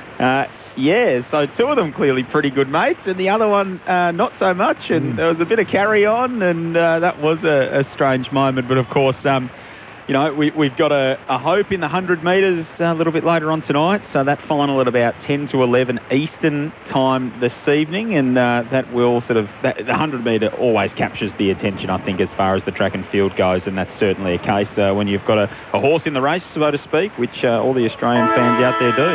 Ryan Browning, good luck to him. How cutthroat are the false starts? Oh.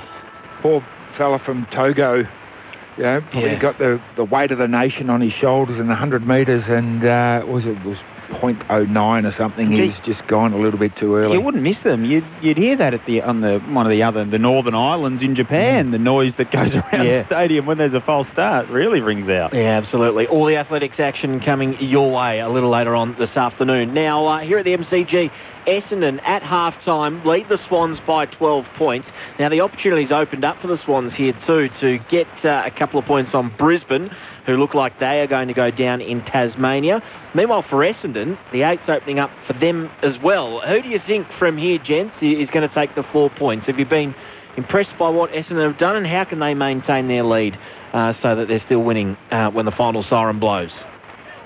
Well, I have been impressed by Essendon. I've been less impressed by the Sydney Swans. I think the Swans have got further to go in terms of to reach their capability. And I think they will get there at some stage. So I still expect the Swans to come home strong.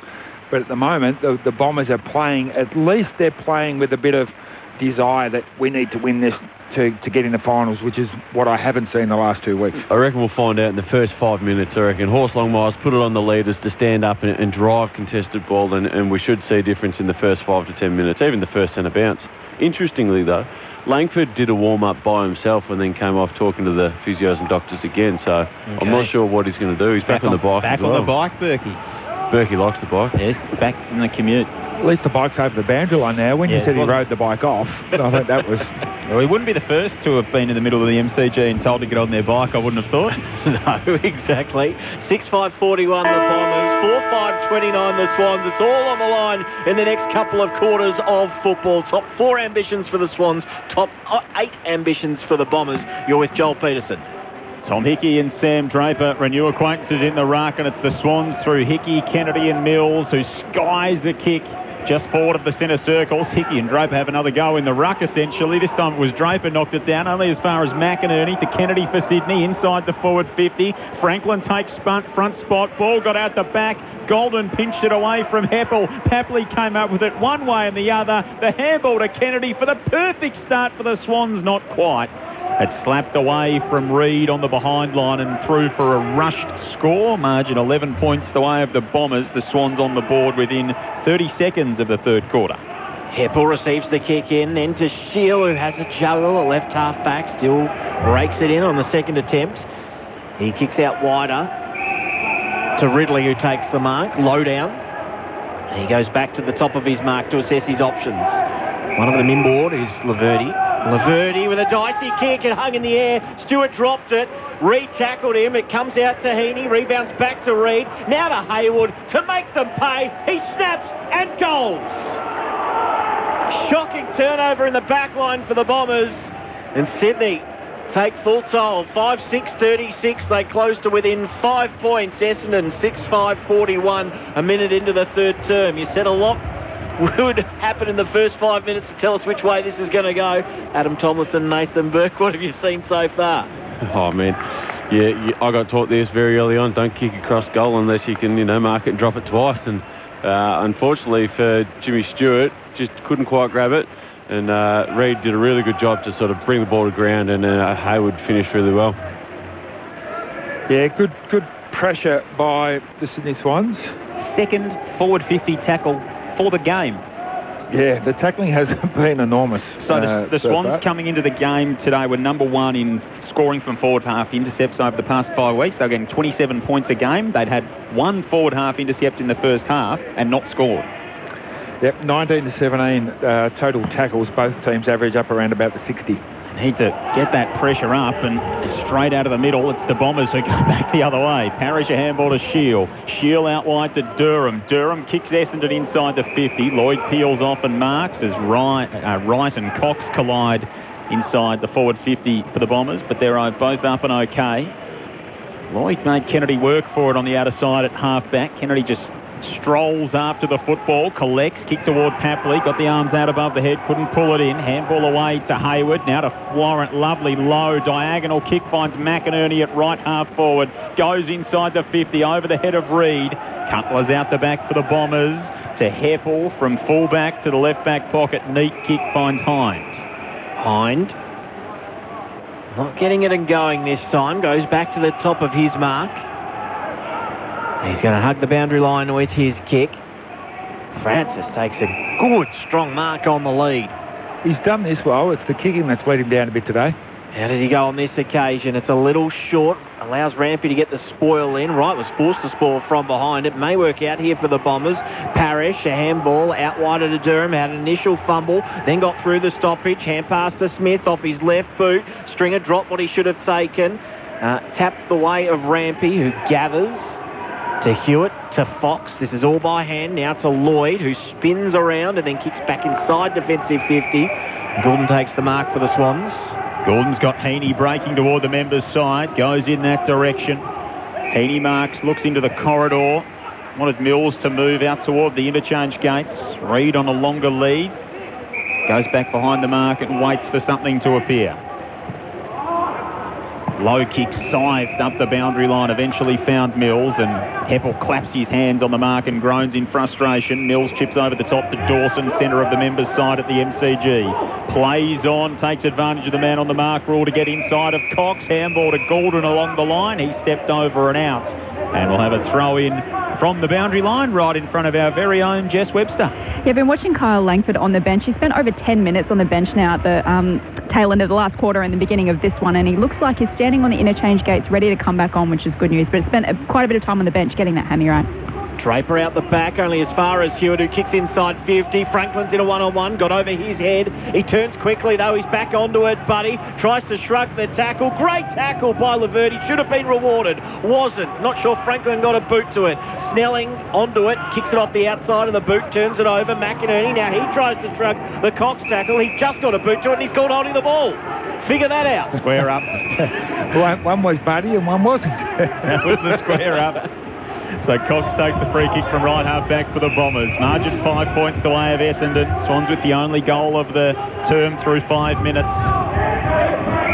Joel Peterson and Andrew Mays calling it for you on Grandstand AFL. Nathan Burke, Adam Tomlinson, your experts. Jess Webster's on the boundary. Francis in a big pack, clattered into by Blakey.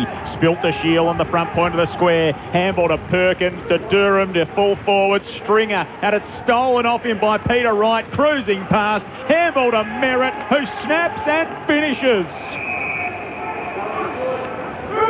Mills is claiming it was touched. They'll go to the score review.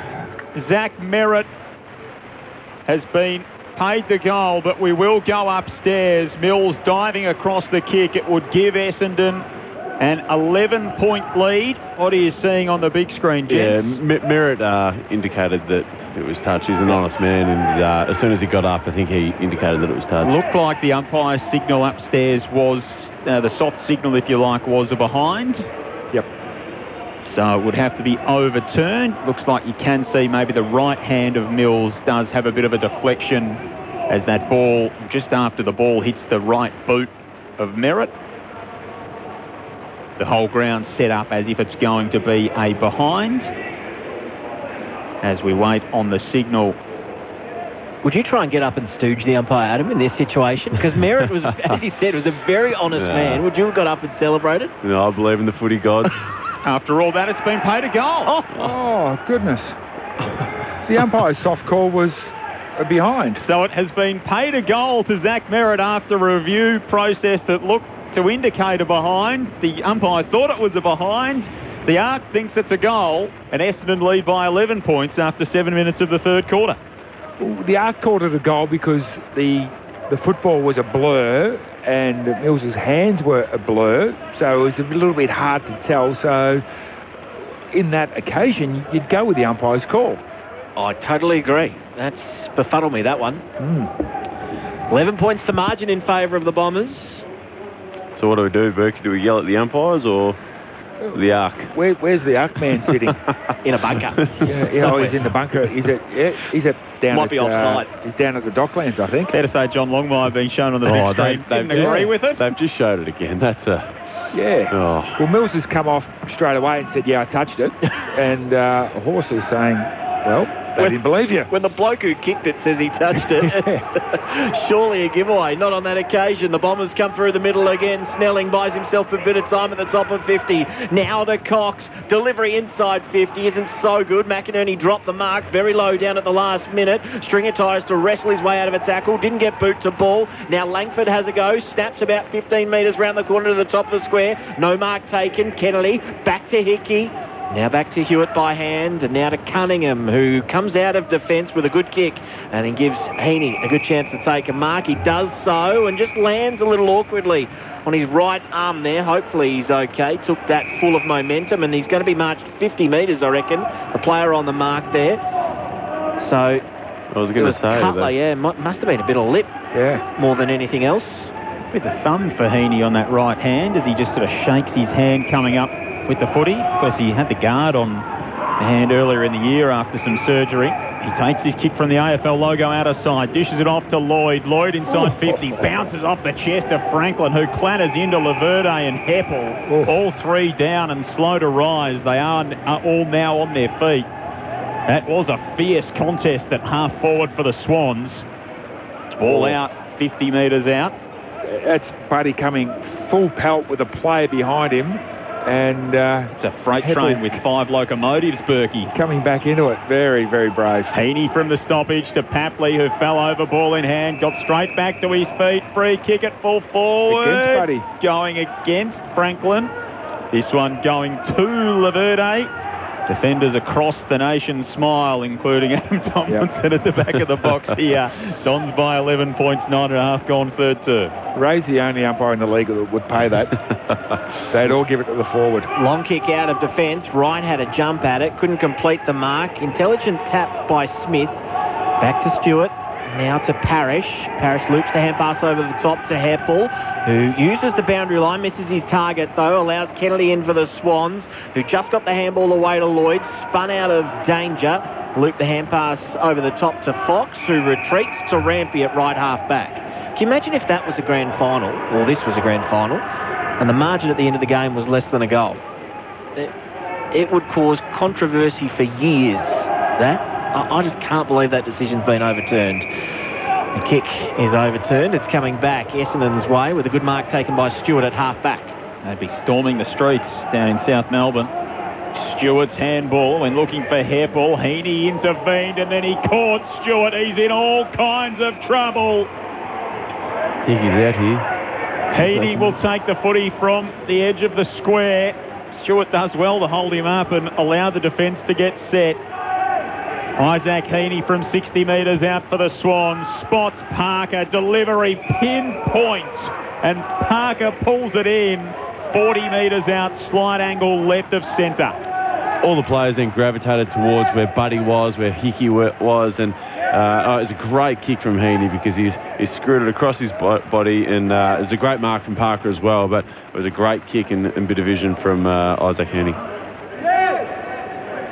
This man's so reliable for Sydney over such a long time. 12 goals on the season coming in. Luke Parker, one of the co-captains, to pull them back to within 5 points. The kick is superb.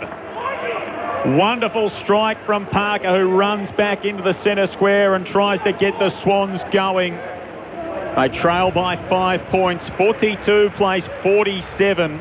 11.5 minutes gone in the third quarter on Grandstand AFL. Well, really needed that one, the Swans, because their connection going inside forward 50 has been pretty ordinary today. They've been kicking to congested areas. They've been trying to hit Franklin, and Laverde's done a really excellent job one-on-one with Franklin.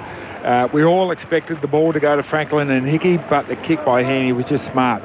Just found Parker all by himself. I think all the Essendon players were expecting the ball to go to Hickey and Franklin as well. So a little bit of smarts going inside 50, ended with a goal. Both teams, if they can get that connection inside 50 going really well, they'll go a long way to winning this game. Well, they've had 7 inside 50s to 3, so you're right. If they do get that last kick right, that they should get on top. Intriguing point of this third quarter, 12 minutes in. It's the Bombers by 5 points. Hickey with the clearance. Well roved by McNerney, who scrappers a kick inside of 50. Papley had a fumble, then a toe poke. Durham for the Bombers. He had a fumble as well. Got it to Stewart. Great pickup in the end. Hands it to Hine, who uses his pace to get around. Cox with a fly over the top. Should have been a free kick. It was. He didn't get any touch on that ball. And now it's coming straight back in. Dawson, who if he flushed this could almost go the journey. Instead he goes short to Papley. It went 5 metres. Papley called to play on. Gets the 40, swings it around. It didn't make the distance, but it lands on the chest of Wicks, who swings around himself and kicks the goal. Sydney back in front. 7-6-48. 7-5-47 the Bombers. 13 played third term on Grandstand AFL. Your experts Adam Tomlinson and Nathan Burke. I was disappointed Papley didn't kick that goal because we haven't seen him celebrate today. But no, I mean, as soon as that ball went inside 50, they just looked dangerous, and it was a great bit of play from Wicks there to be in front. And as a forward, you're always taught to play in front, and it's fallen in his lap. Well, the fingertips is coming into play again because Big Cox did go up for that mark. He was adamant that he got a fingertip to it. The umpire said, no, you didn't. It was unrealistic. And he paid the free kick. And just seeing a replay here of Buddy going down behind play as that ball was coming in. I think it was a Laverde bump, was it, Joel? Yep. Yeah. He wasn't overly happy about finding himself on his backside either. No, but at least the ball went just over his head through for a goal, so that made him feel a tad better. And they're in front now by a point. So did the appetite somewhat. Draper back in the middle, thumps it out, but only as far as Parker, who was on the end of for the Swans. He kicks to half forward. Goulden got front and centre. Parrish does the roving instead at centre half back for Essendon. Standing up in the tackle was Bell. Handball inside the forward 50, cut off by Cutler for the Bombers.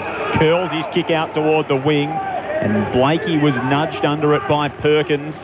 So just in front of the AFL logo, Blakey will send the Swans into attack with a short kick to Mills, who hands back off to Blakey, who comes cruising past, sends it to full forward. Floating in front of the pack is Durham to mark defensively for the Bombers at fullback. They trail by a point after leading by 12 at half-time, Essendon. 3-1 for the Swans in this third term so far. Out wide to Laverde, then a blind kick. That's marked by Hewitt, who's 60 from goal. Where does he set this one up to? Puts it into the pocket to the lead of Parker, who had a few metres on Hines, and takes an uncontested mark inside 50. They've really increased their sort of intensity around the ball. They've 20 to 17 in contested possession, so they've gone past where they were in the first half, and you can tell from every centre bounce it's a whole heap of Swans just driving that ball forward. So 1 point the margin in favour of the Swans at the moment. Parker to extend it by another goal. He nails it. And he is pumped up, as are the Swans in this second half so far. 8-6-54 Sydney. 7-5-47 the Bombers. They're making their move, the Swans. 15 played third quarter on Grandstand AFL. Well, marks inside 50, I think, was 7-3 in favour of the Bombers at half-time. It's now 8-7 in favour of the Swans. They're just being far more efficient getting the ball inside 50, and it's all starting at these centre bounces. I think every centre bounce so far this half, this third quarter, has been won by the Sydney Swans. That's where it's all starting. Down in Tasmania, the margin back to 19 points in favour of Hawthorn. So big swing in the final term there. They haven't kicked a goal in the final term. A couple of minutes left. Brisbane have kicked 6. So the percentage boost that Brisbane were going to take, the hit, that was looking pretty good for Sydney initially, maybe not so much at the moment. But the Swans doing the business here on the scoreboard themselves. From the middle, great tackle, Kennedy, a spin move from Dylan Shield, who bursts away. Nice to see him moving fluidly again after the return from injury last week, and he directs the kick into the path of Perkins, who marks at left half forward for Essendon, 60 from home. Archie Perkins assesses things ahead of him. Runs around on the right boot, sends it to full forward. Peter Wright stretches. Dropped it at the critical moment. Couldn't pull it in. McDonald Tippenwoody turns tackler for the Bombers at full forward. And we'll have a ball up inside the arc for Essendon. Peter Wright's always going to be an average player if he keeps dropping uncontested marks 20 metres out, dead in front.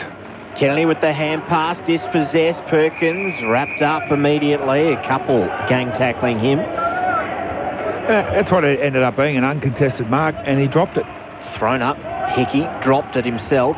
Blakey off the side of his boot, still 40 out from the Bombers' goal. Merritt, great lateral vision and great mark going back with the flight. Langford.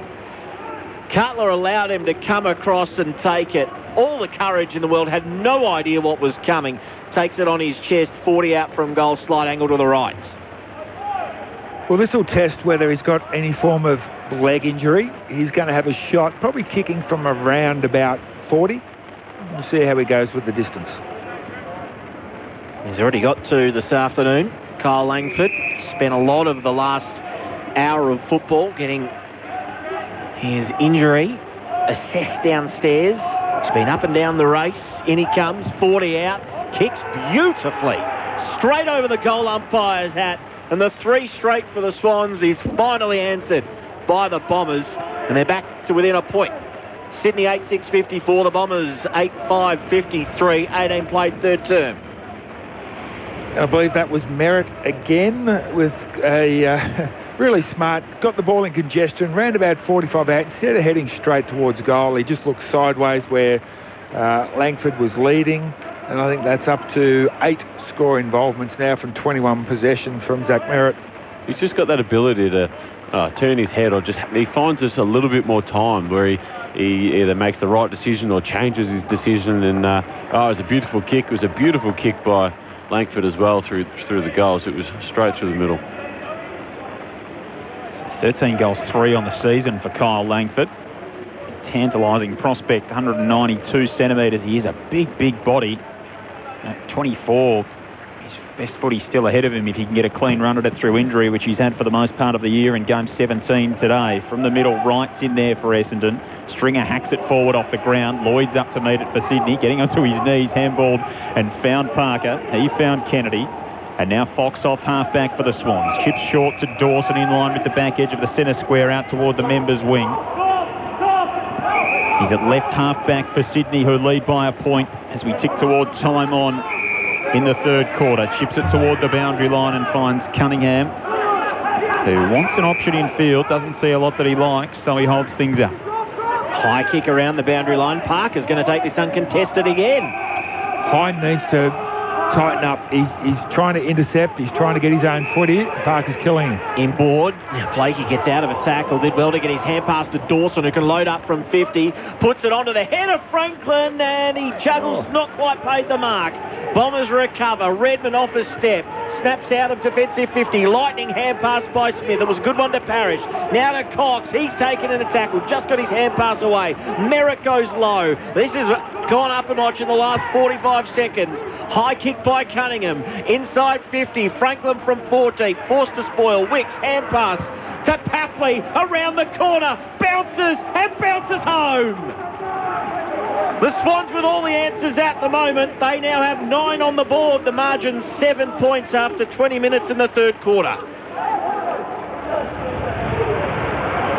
Great effort by Papley there, just to get front and centre. There was a big pack of players. It was Reid jumping up. Buddy threw himself into the contest. It was 4 of the big fellas up there, but Papley doing what all good small players should do, just staying down, getting to the crumb.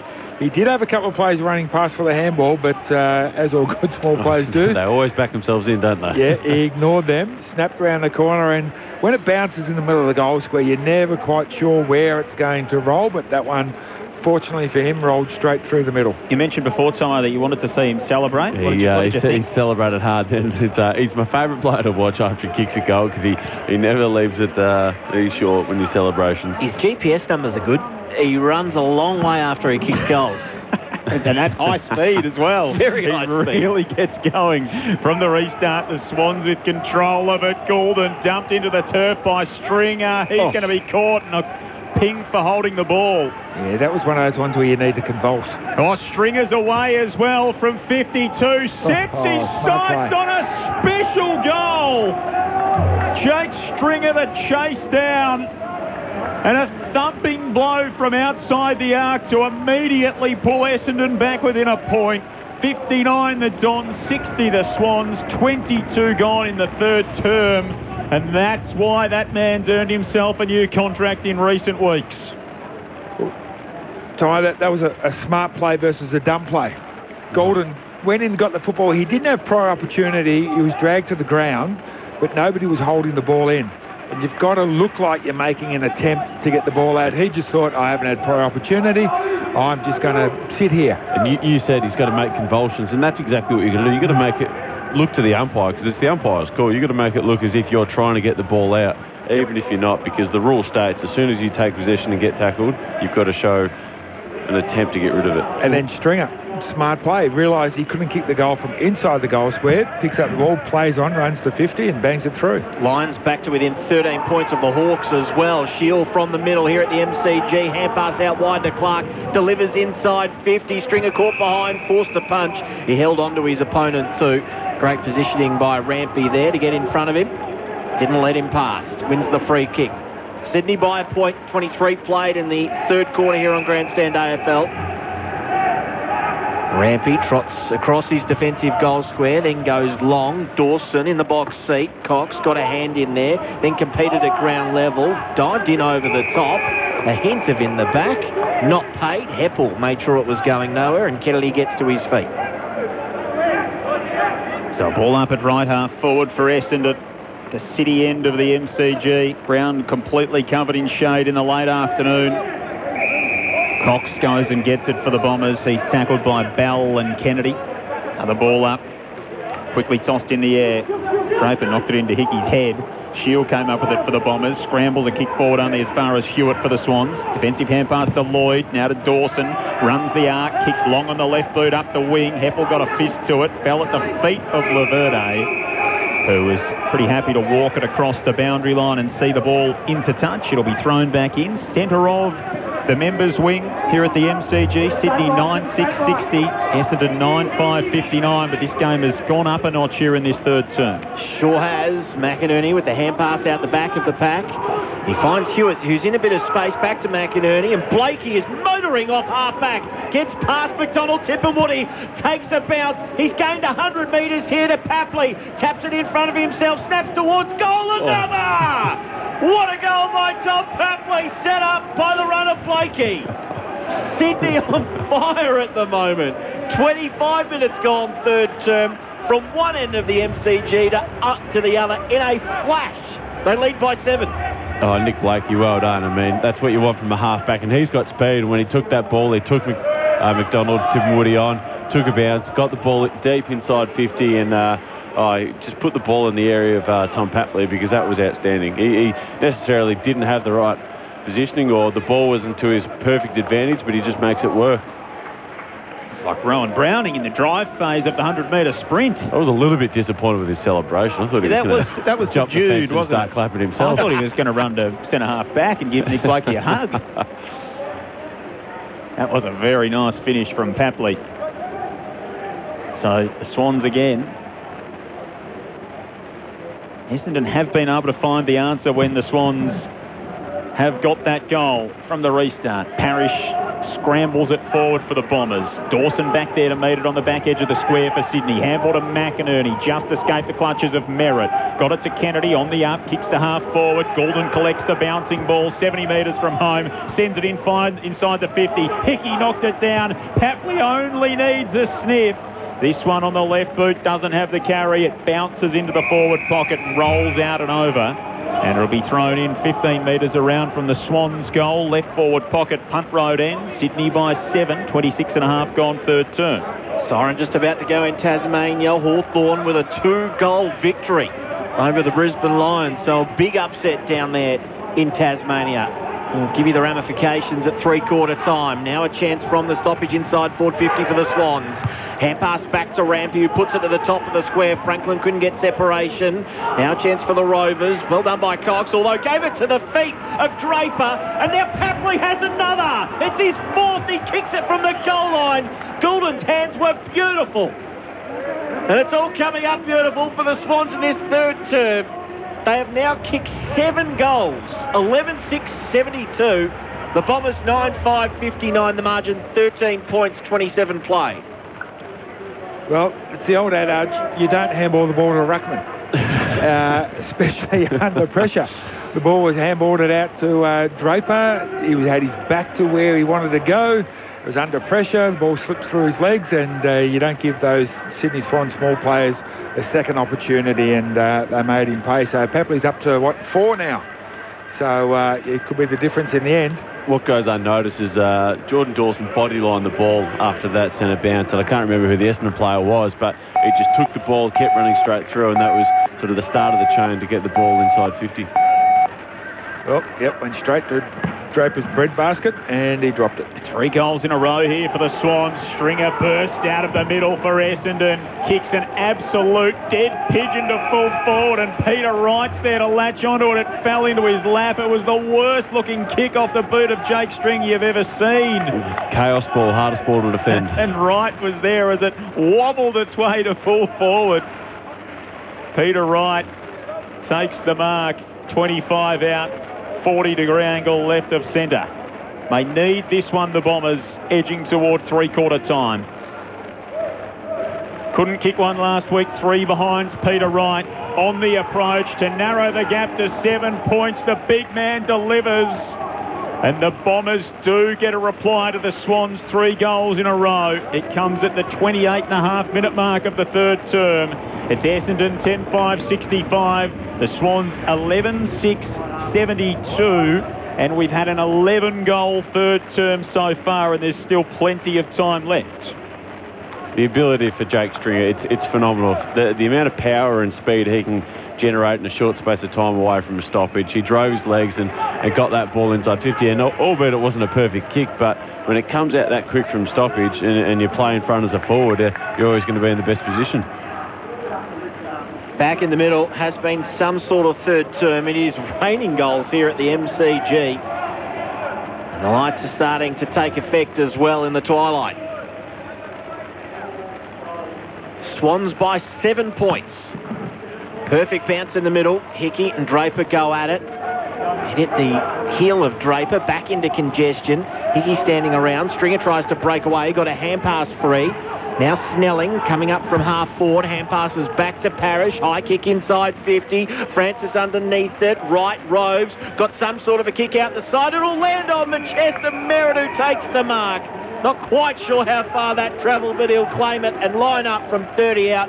Slight angle to the right. He has been everywhere this afternoon, Zach Merritt. 20 possessions, 93% efficiency, already a goal to his name. This for his second, and to bring the margin back to a point. Spins the ball in his hands. 6 seconds left on the countdown clock as he marches in, kicks, and does not let his teammates down. He has his second for the afternoon. And the Bombers have 11. Nice little fight back in the dying stages of this third quarter. They're back to within a point of Sydney. Let's head downstairs. Jess Webster. Jayden Laverty has come to the bench for the Bombers in a bit of pain with that right shoulder that's been taped up. He's now headed into the rooms with the physios to be further assessed. All right, that would be a big loss. Because he's been outstanding today on Franklin. He hasn't let him sort of get an inch away from him, and he's shown great body and great strength. And if he doesn't come back on the field, it means Stewart's got to take Franklin, and everyone's got to sort of shuffle around one more. And it means someone smaller might have to go to Reid, or someone else has got to play on someone they're not quite used to. So if he doesn't come back on, it's big news. He hurt himself in that clash with Heppel and Franklin when they all collided together. He got up a bit ginger with that shoulder. But how many goals is that for the Bombers this quarter? That's 6? 5. 5? Yep. They've only gone inside 58 times. Five straight for the Bombers and 7-1 for the Swans. It's been a rollicking old third term here at the MCG. Nathan Burke and Adam Tomlinson, your experts to keep you across it all on Grandstand AFL. Joel Peterson and Andrew Mays calling it for you. Jess Webster across it all on the boundary. From the restart in the middle, Draper pumps it forward for the Bombers, looking for Langford, knocked down by Blakey. Dawson overran the football, spilt to Snelling, handball inside the forward 50 for the Dons. Langford got caught by 1 and 2 Swans. They swooped on him, and McCartan wins a free kick inside the defensive 50 for Sydney. It was a pretty critical intervention with Essendon attacking once more, and the Swans up by a point. McCartan looking for a way out of his defensive 50, goes to the wing, Dawson over the top, flies, juggles the mark on the third attempt and cops some treatment afterwards from Durham. Goes to ground. He's going to chip inboard immediately. Mark taken by Hewitt inside the centre squares. He's called inside the centre square, rather. He's called to play on. Shoots the ball over the top to Rampy. Adam Tomlinson. There's now 36 people in front of him. They've just got to move the ball a little bit quicker because now it's just a sea of people. So Rampy kicks to the outer side. Heaney with a rise. Cox used his length to knock it down. It spilt away to Parrish, who turned it over looking for Smith. And Rampy bangs it back inside the 50 for the Swans, and Reid leads up and takes the mark on his chest just outside of 40 metres out on a 35-degree angle to the right. So when you play on Reid, he's a leader up at the ball. You've got to put bodywork into him. And because Laverde's gone off, Stewart's gone to Franklin and Tom Cutler's on Reid. So therefore, you've got a smaller player and a bigger body. So Sam Reid for Sydney's 8th goal of the quarter. Sends it across the face, and Draper's happy to slap it through again to that front road end. Another one falling short. Saw plenty of it in the second term for the Dons. We see it there for the Swans. Margin 2 points Sydney's way. Heppel comes out of his defensive goal square, kicks, and Dawson could have had his arms chopped too high. Take your pick. He receives the free kick as Wright came in from behind. He's a bit ginger as he gets to his feet.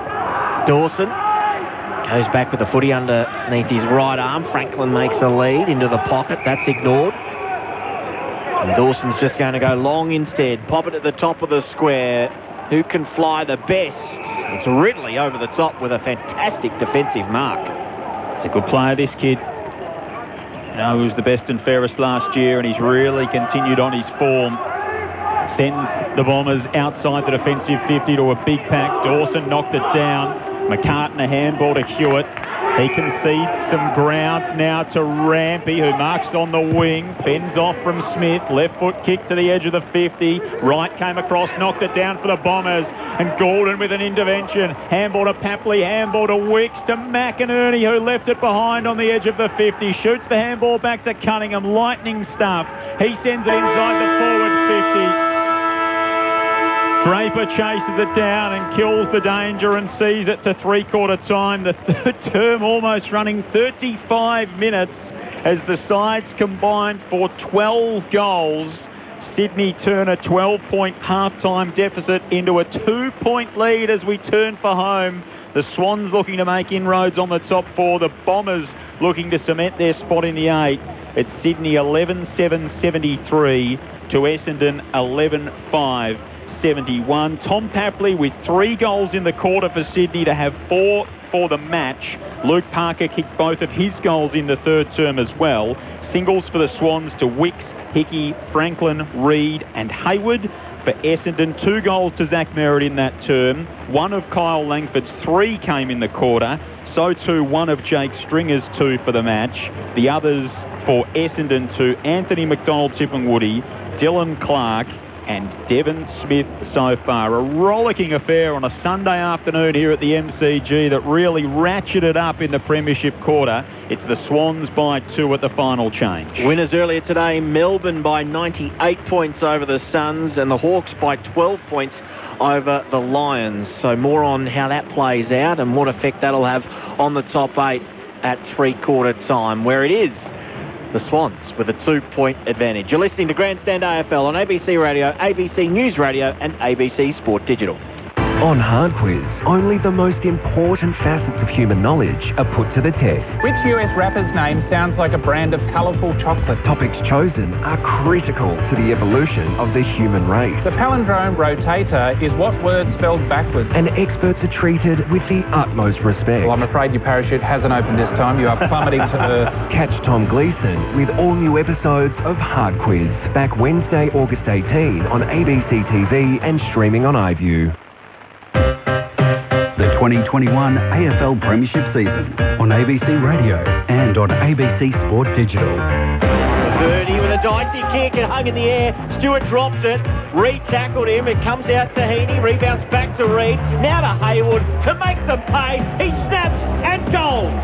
Francis in a big pack, clattered into by Blakey. Spilt the shield on the front point of the square. Handball to Perkins, to Durham, to full forward. Stringer had it stolen off him by Peter Wright. Cruising past. Handball to Merritt, who snaps and finishes. Merritt goes low. This has gone up a notch in the last 45 seconds. High kick by Cunningham. Inside 50. Franklin from 14. Forced to spoil. Wicks, hand pass to Papley, around the corner, bounces and bounces home. Hewitt, who's in a bit of space, back to McInerney, and Blakey is motoring off half-back, gets past McDonald, Tipperwoody, takes the bounce, he's gained 100 metres here to Papley, taps it in front of himself, snaps towards goal, another! What a goal by Tom Papley, set up by the run of Blakey. The 2021 AFL Premiership season on ABC Radio and on ABC Sport Digital. 7 goals to 5 in that third term. It was a serious quarter of footy. The Swans with a 2-point advantage at three-quarter time. You'll see him here, Andrew Mays, Joel Peterson, Nathan Burke, Adam Tomlinson and Jess Webster on the boundary this afternoon. Now, it's been a marathon day for our marathon men. Matt Clinch is about to call the second of 2 games at the Docklands at this afternoon. Clinchy, GWS and Port. How's it all looking? Maisie, good afternoon to you. Looking forward to this one. The announcement on Saturday of a 3-down lockdown in southeast Queensland, meaning this match was shifted to Melbourne. Not a bad result for Port Adelaide, meaning they didn't have to head north up to Queensland, instead getting to stay in Melbourne. It's a crucial match for both sides. The Giants start the round just half a game inside a bunch of teams in 8th position, while the Power, 13 wins and 5 losses, are attempting to lock down a top 4 position. The Giants are boosted by the return of star forward Toby Green, who's out of isolation after his 2-week stint. And James Peatling also makes his debut for the Giants, while Port Adelaide welcome back Orazio Fantasia from his knee injury for the first game since round 11. So the team sheet's not too far away, but looking forward to an entertaining contest, one that will shape the top 8 and the top 4 as Port Adelaide take on GWS from Docklands. Can't wait. We'll send everyone there right after the conclusion of this one, which will have plenty of impacts on the top 4 and the top 8 itself. It is the Swans after a 7-goal third quarter, leading by 2 points at three-quarter time. Nathan Burke and Adam Tomlinson, which way is this going to fall in the final 2? Well, we thought the Swans were going to sort of have not an easy win, but a decent one. But I still think the Swans will find a way to pile on a few goals, but they evened up the contested ball in that quarter and they won that count by 4, but they've just got to keep sort of finishing with their kicks inside 50 and they should get the chocolates. But at the same time, Essendon have been great all game. In fact, keep doing what they do, and they've been awesome with contested ball in the first half, and it's just going to be a really close one, I think. Yeah, Essendon have managed to counter all the Swans goals. Just when you think, yeah, Swans are on a bit of a roll here and they're going to get 2 or 3 in a row, the Bombers have managed to get one back each time to keep themselves within that touching distance. So that's a really good sign. Can they keep doing that, though? I think centre bounce clearances are going to come into play, going to be really, really important. At the moment, the Bombers are winning them 17-6. I think probably Swans had all 6 in that third quarter because they seem to be pretty dominant in there. So finally, I think we're getting 2 teams, one team who wants to move up into that top 4 and one team who wants to stay in the 8, and they're playing like there's something on the end of this rather than just 4 points. Yeah, there is plenty to come in this final quarter on Grandstand AFL. The Swans lead it by 2 points. They could be sitting inside the top 4 a little later on today. Draper over the top. Down to Parrish. Parrish caught in congestion. Merritt on hands and knees. Got a hand pass to space. Stringer allowed McInerney to go absolutely nowhere. Spun him around. Merritt became the tackler on Mills after the ball spilt free. And another stoppage ensues in the middle. Jess Webster on the boundary. Yeah, good news for the Bombers. Jayden Laverty re-emerged from the rooms at the three-quarter time break and has taken his place in the back line to start the last quarter. From the restart, Langford a high kick inside forward 50 for the Bombers. Sits on the head of Francis, can't take the mark. Lloyd there for the Swans. Handball quickly to Parker and they work it through Mills off the back 50. Sydney Mills kicks to half forward. Hayward rises, couldn't pull it in. It spills to Papley in the right forward pocket. Paddles it back to Bell. He goes to ground. Papley's there to pick it up. Frees the arm, somehow threw it toward Buddy Franklin. And Merritt picks it up inside defensive 50 for the Bombers. High up and under along the boundary line. Oh, it's a mark. That one's marked by Dawson and the umpire said it's over the line and out. I hope that wasn't the same boundary umpire that missed one in the same spot. It was. It's on the full or a mark. It can't be anything else. No, that's a very good point, Berkey. So Sydney robbed of an opportunity there and a throw in at the junction of the 50 and the boundary. He says he's juggled over the line. Oh. We're in a pretty good spot again to see that one. Now McInerney with the clearance. Hand pass down to Parker, who flings it out wide to Heaney inside 50. Puts it to the top of the square over the head of Reid. A chance at the back. Hayward wrestles free. Snaps and kicks the over of the final term. Well, they've been good at ground level inside Fort 50, the Swans in their second half, and they put another one past the Bombers, 12-7-79 to the Bombers, 11-5-71, 90 seconds gone in the fourth quarter. It was a good kick by Heaney, just a really low drill to about 15 metres out from the Swans goal square, and young Durham, you can't blame him because it's his, just making his way in the league. He's probably done about 12 months of serious weights in his life, but that's why you do weights. When you get two arms around your opponent, you've got to be able to hang on. Because he couldn't hang on and the tackle was broken, the Swans extend their lead. Tom Papley just shows the will to get rid of the ball. When he gets tackled, he stays on, he gets to his feet and just fights as hard as he can to get his arms free and get rid of the ball. It's a really good strength to have. 23 goals, 7 on the season now for Will Hayward. And that was a Tom Papley-esque celebration as he wheeled away in delight. Free kick from the restart in the middle, going the way of Essendon and Stringer from the centre circles. You get the sense we might need some Stringer magic for the Bombers to get over the line here. Chips it to centre-half forward and finds Smith. He's cruising past his Jake Stringer. Smith kicks to Merritt on the edge of the 50. Stringer's still lurking with intent. Thought you better call it, Berkey. Merritt's got it 52 from home. Cutler's got a thumping right boot on him. He lines it up from outside the arc, sends it long and sends it strong. Tom Cutler, the instant answer for Essendon. Margin back to 2. 3 minutes gone. Final term. Sydney 79, the Bombers 77. And as Jess Webster mentioned before the game, with the history of these two sides, their last 4 games decided on average by a goal. It couldn't happen any other way this afternoon. Well, I wouldn't mind seeing Horse's face when that was going on because, I mean, as a forward line, because Cutler's obviously playing in the back line and a forward should know that that's one of his strengths and he shouldn't even be free to get that ball and running around the back. But nonetheless, it was a great kick and he's a great finisher from that distance and on the run.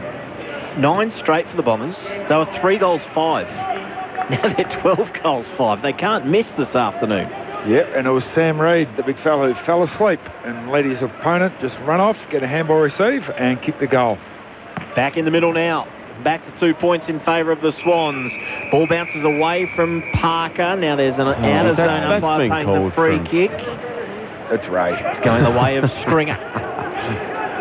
Stringer from the behind the centre circles. Has Merritt out wide. That's where he heads. Low piercing ball's a good one. Merritt, couple of kicks from goal here.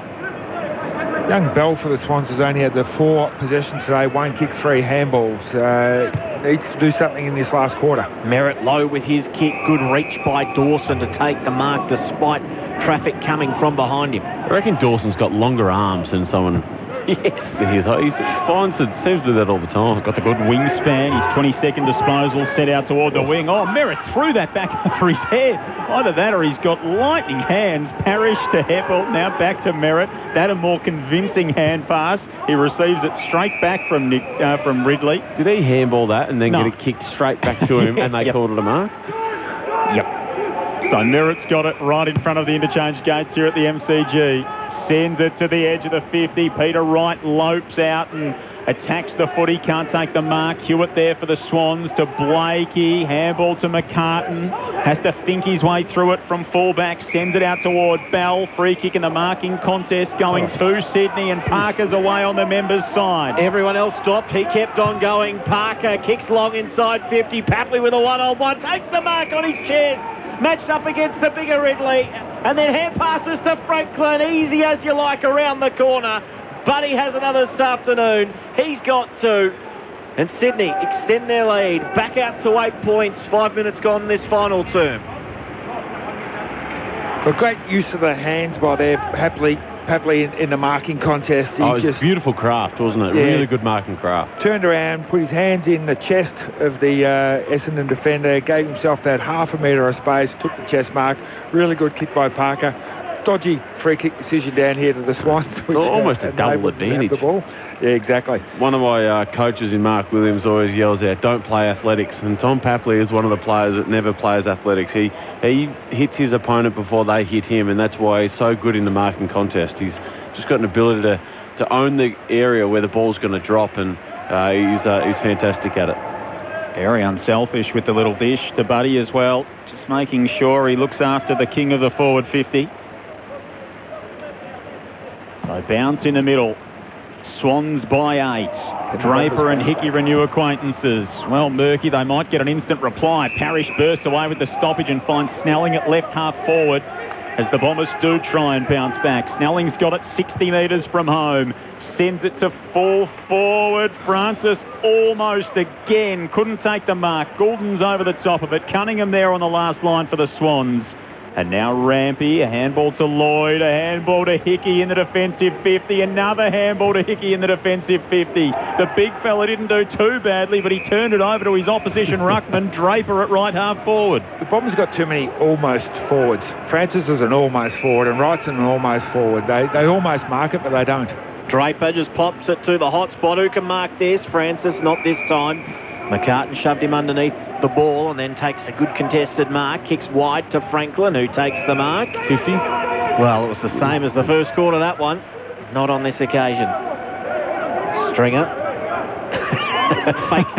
Going down to pick up the ball for Buddy, who has to wander in and get it himself. You're behind, Jake. You probably don't want to waste any more time than you need to. Franklin with a long kick. Heaney with the fly. Oh, jeez, you could see him on the runway. He took off, didn't come down with it. Goulden, hand pass inboard to Mills. He missed the target. Draper knocks it down to Heppel, to Redmond, who was standing out of bounds when he received that one. A throw in right on centre wing. This has been an electric second half. Since the Swans rushed the first behind of this second half, there's been 15 goals won between both teams. Meandered around for the first half as well. Considering that Essendon only kicked 1 goal in the second half last week, it's been an almighty turnaround from the stoppage. Fox, did he drop it? Umpire said it was okay. Heaney fires in after it on the AFL logo. You can hear the voice from the players. And it is rewarded for Sydney. Heaney will take the free kick after Snelling was adjudged to have dived on the footy. AFL logo members sign. Sorry, mate. Jess can tell us this, but it sounds like the players and the staff have taken the place of the supporters yelling ball. They've taken it upon themselves to give the umpires some clues. Heaney turned it over to Clark. Jess Webster, what are your thoughts? Are you agreeing with Berkey's proposition? I think in the last few minutes, yes, the voices are definitely getting louder down here on the benches, and I think they're giving the umpires a bit of advice as they try and get to victory this afternoon. Heppel, good kick to Snelling. He's got a couple of options who came off the bench, and Hind is demanding it 15 metres away, and he ignores him, gives him absolutely donuts, goes towards the top of 50, over the head of Francis, who was clattered into, played for the free kick in the end. Rampy hand passed it almost through the legs of Smith, collected. High kick from Rampy is smothered on the way through, knocked to the advantage of Parker, who sells Hewitt into a bit of trouble. He has a fumble. Perkins kept his feet and then lost at the crucial moment. McCartan a hand pass to space. Shield has to snap on his right. Is it as good as his left? Yes! Through the middle. And the Bombers are back within 2 points, and this straight kicking continues. 16-1 now between these two teams in the second half after the opening point in the third quarter. Now, Joel, for all the listeners out there, they'd know we're a percentage-based commentary box. I would have taken the ball over the line then as a Dane Rampy and caused a throw in and reset. But no, by trying to keep it in play, you run the risk of losing the ball. And unfortunately, that's exactly what's happened. And you're under pressure when the ball's in your forward 50 and Essendon were able to capitalise. And I just feel like when you're up by 8 points at the time, if you take the ball over the line and reset and get a stoppage, you actually just buy a little bit more time. But you live and die by the sword. You don't get a stat for doing that, though. You get yelled at by a horse.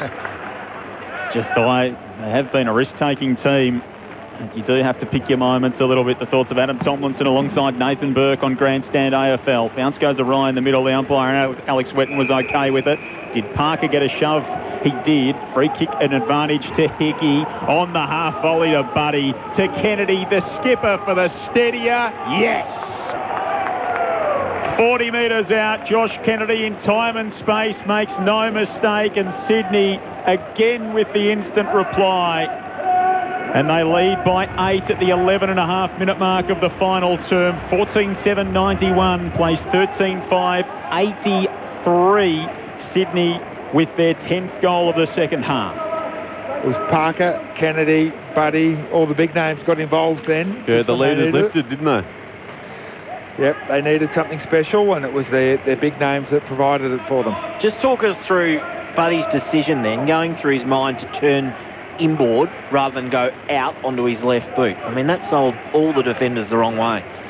It did, because Laverde was chasing him, and he went onto his left foot, and he just came back through. So hopefully what it was Kennedy yelling, calling for the ball before the Buddy actually got the ball. So he knew, pick it up, turn there, I'm going to have a teammate there.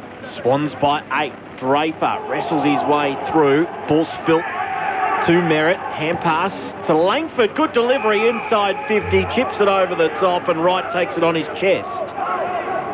Again, the Bombers have the ability to answer. It's a genuine shootout. Yeah. Peter Wright. He's a beautiful long kick of the football too. I'll put the mockers on him though. Essendon fans, just direct your letters to the Melbourne Football Club. In he comes, Peter Wright. Can he deliver on his promise? He's away to the left, one behind. Safe there, Tomo. Yeah. 13 goals, 684. 14-7-91, the Swans, they lead by 7. 13 played, fourth quarter on Grandstand AFL. McDonald, Tip and Woody, just the 5 possessions. He's kicked the 1 goal, but the 5 possessions. Yeah, you can have a bad day, but in this last 10-15 minutes, you can really jump up and be the hero. Third week in a row, he's had only the 5 touches as well. He's had a quiet little patch, has Tipper. Wonderful kick from Lloyd. And long arms. Dawson again with that reach. The go-go gadget arms and that beautiful left boot into the centre for McInerney. It all opens up for the Swans. Florent marks on the front point of the square. Blakey streams inside the 50 and gets burnt. Nope. Now he uses him, Ollie Florent. The presentation from Nick Blakey, like he was running the bend in the 400 at Tokyo. He went racing inside the 50. 45 metres out he marks, just tighter than a 45-degree angle to the left. The kick from Jordan Dawson, I mean, it was a high ball or a long 45-degree kick inside, but, geez, it makes it so much easier to get the ball moving quick and inside. And it was a great kick which sort of sparked their ball movement. Probably should have been 50 too, as the man on the mark shifted inboard. So where the Bombers missed an opportunity at the other end, Blakey lines up and he doesn't miss his moment. Nick Blakey stands tall for the Swans, kicks a big goal to give them a 13-point lead. 15-7-97, Essendon 13-6-84. 14.5 minutes gone in the final term on Grandstand AFL.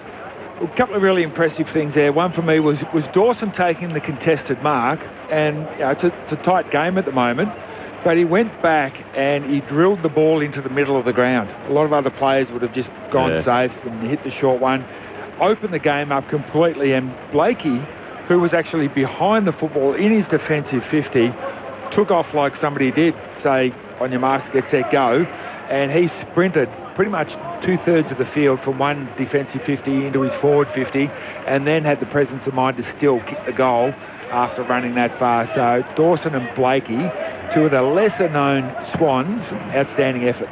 It's Sydney's biggest lead of the game. Free kick paid here, and it's going the way of Stringer again. He's got a couple in the middle, so Essendon will get the clearance here and be able to go inside 50. Umpires are on Stringer watch at centre bounces. Yes. Freever must be just watching whoever touches him. Stringer out wide instead of pumping it inside 50 to Heppel. Surely that was 15. Parrish was called to play on from the kick. Puts it to the hot spot and floating across. Reid takes a good defensive mark. He's doing it at both ends today, Sam Reid. He's in the ruck at the moment because, he's in the ruck on Wright or Draper, I think. Oh, dangerous kick into the back pocket. Just found Fox with Langford chasing it down. The Bombers have had 20 free kicks today and Stringer's had 5 of them. Under the lights here at the MCG, Fox tries to hem the boundary line. He was looking for Wicks, but Durham and Clark there to seat the ball out of play for a throw-in at right half forward for Essendon. Wouldn't be that if he was a defender. No other player for the Bombers has had 2. There's 15 players who've had 1 and Stringer's had 5. 2 goals, 1 in the final term for the Bombers. The Swans have kicked 4 straight. Sydney by 13 points, 16.5 into the final quarter. Stringer at the stoppage. Handball to Parrish, handball to Shield. Handball off to Dylan Clark. An awkward kick inside the 50. Perkins was up. Hewitt knocked it down. It was knocked to Hind. Through the traffic. Threw it on the boot. And put it through for the Bombers. Nick Hind drags one back for Essendon. Again, the margin at 7. And this entertaining affair rolls on. 15-7, 97 Sydney. 14-6, 90 the Bombers. 17 gone final term. Well, we know Nick Hind can kick a goal because in his short stint at the Saints, they actually drafted him as a small forward. And that's where he played all of his football for the Saints. He went back to the Bombers, where he came from as a rookie player. And they've turned him into a very, very handy running half-back flanker. But a big move by the coach. They've put him forward and it's paid off. He's kicked a goal. It's a big 10 minutes of footy coming up. All the players in the centre circles standing around the perimeter waiting for this contest to get back underway. Swans by 7 points at the moment. Looking towards the top 4 and Essendon eyeing a spot in the top 8. 90-97. When was the last time we had a game where both teams got over 100? Joel, I'm looking at you. I'm onto it. Essendon and Carlton, I reckon, did it earlier in the year at the MCG. Now we're back in the middle. We're back in Sydney's forward line, although mopped up nicely by Redmond, who flares it out wide. Cox has to take this on the bounce. He does beautifully. Kicks on his left. It missed Stringer. It went through the hands of Kennedy. A chance for Hind. He's pushed off the ball. Goes back for seconds. Hand pass to Cox, who tries to ride the Heaney tackle. Just got his boots a ball. Travelled high. McCartan, great mark over the top. Beat Langford in that one-on-one on the wing. McCartan looking inboard. He's getting plenty of instructions from the bench. Low kick, Reid. No mark for him. It spills out of bounds for a throw-in at right half forward for the Swans. Heaney having a word with Ray when he tackled Cox there. He thought he stuck out the elbow and got him in the chin. He's a little bit ginger. The Bombers were involved in it, Berkey. Round 8 up at Western Sydney. 107 the Giants, 105 Essendon. Kyle Langford with a couple of late goals and couldn't quite get them across the line. Jacob Hopper with the answer for the Giants. From the stoppage, McInerney kicks the Swans inside the 50. Hayward stretches, can't mark. It'll be tossed back in, 45 out from the Swans goal. I should have known that because we spoke about it in last week's Essendon Giants game. Was there a goal after the siren in that game too for the Bombers? Langford was very close, I reckon, to the siren. From the stoppage, here's Goulden for the Swans. Swivels on the left. The young man finds the finish. Oh, what you'd give to be like Errol. 40 metres out, hooks it around on the left boot, puts Sydney 13 to the good. 19 and a half gone in the final term. The Swans 103, the Bombers 90. Sydney with goal number 12 of this second half.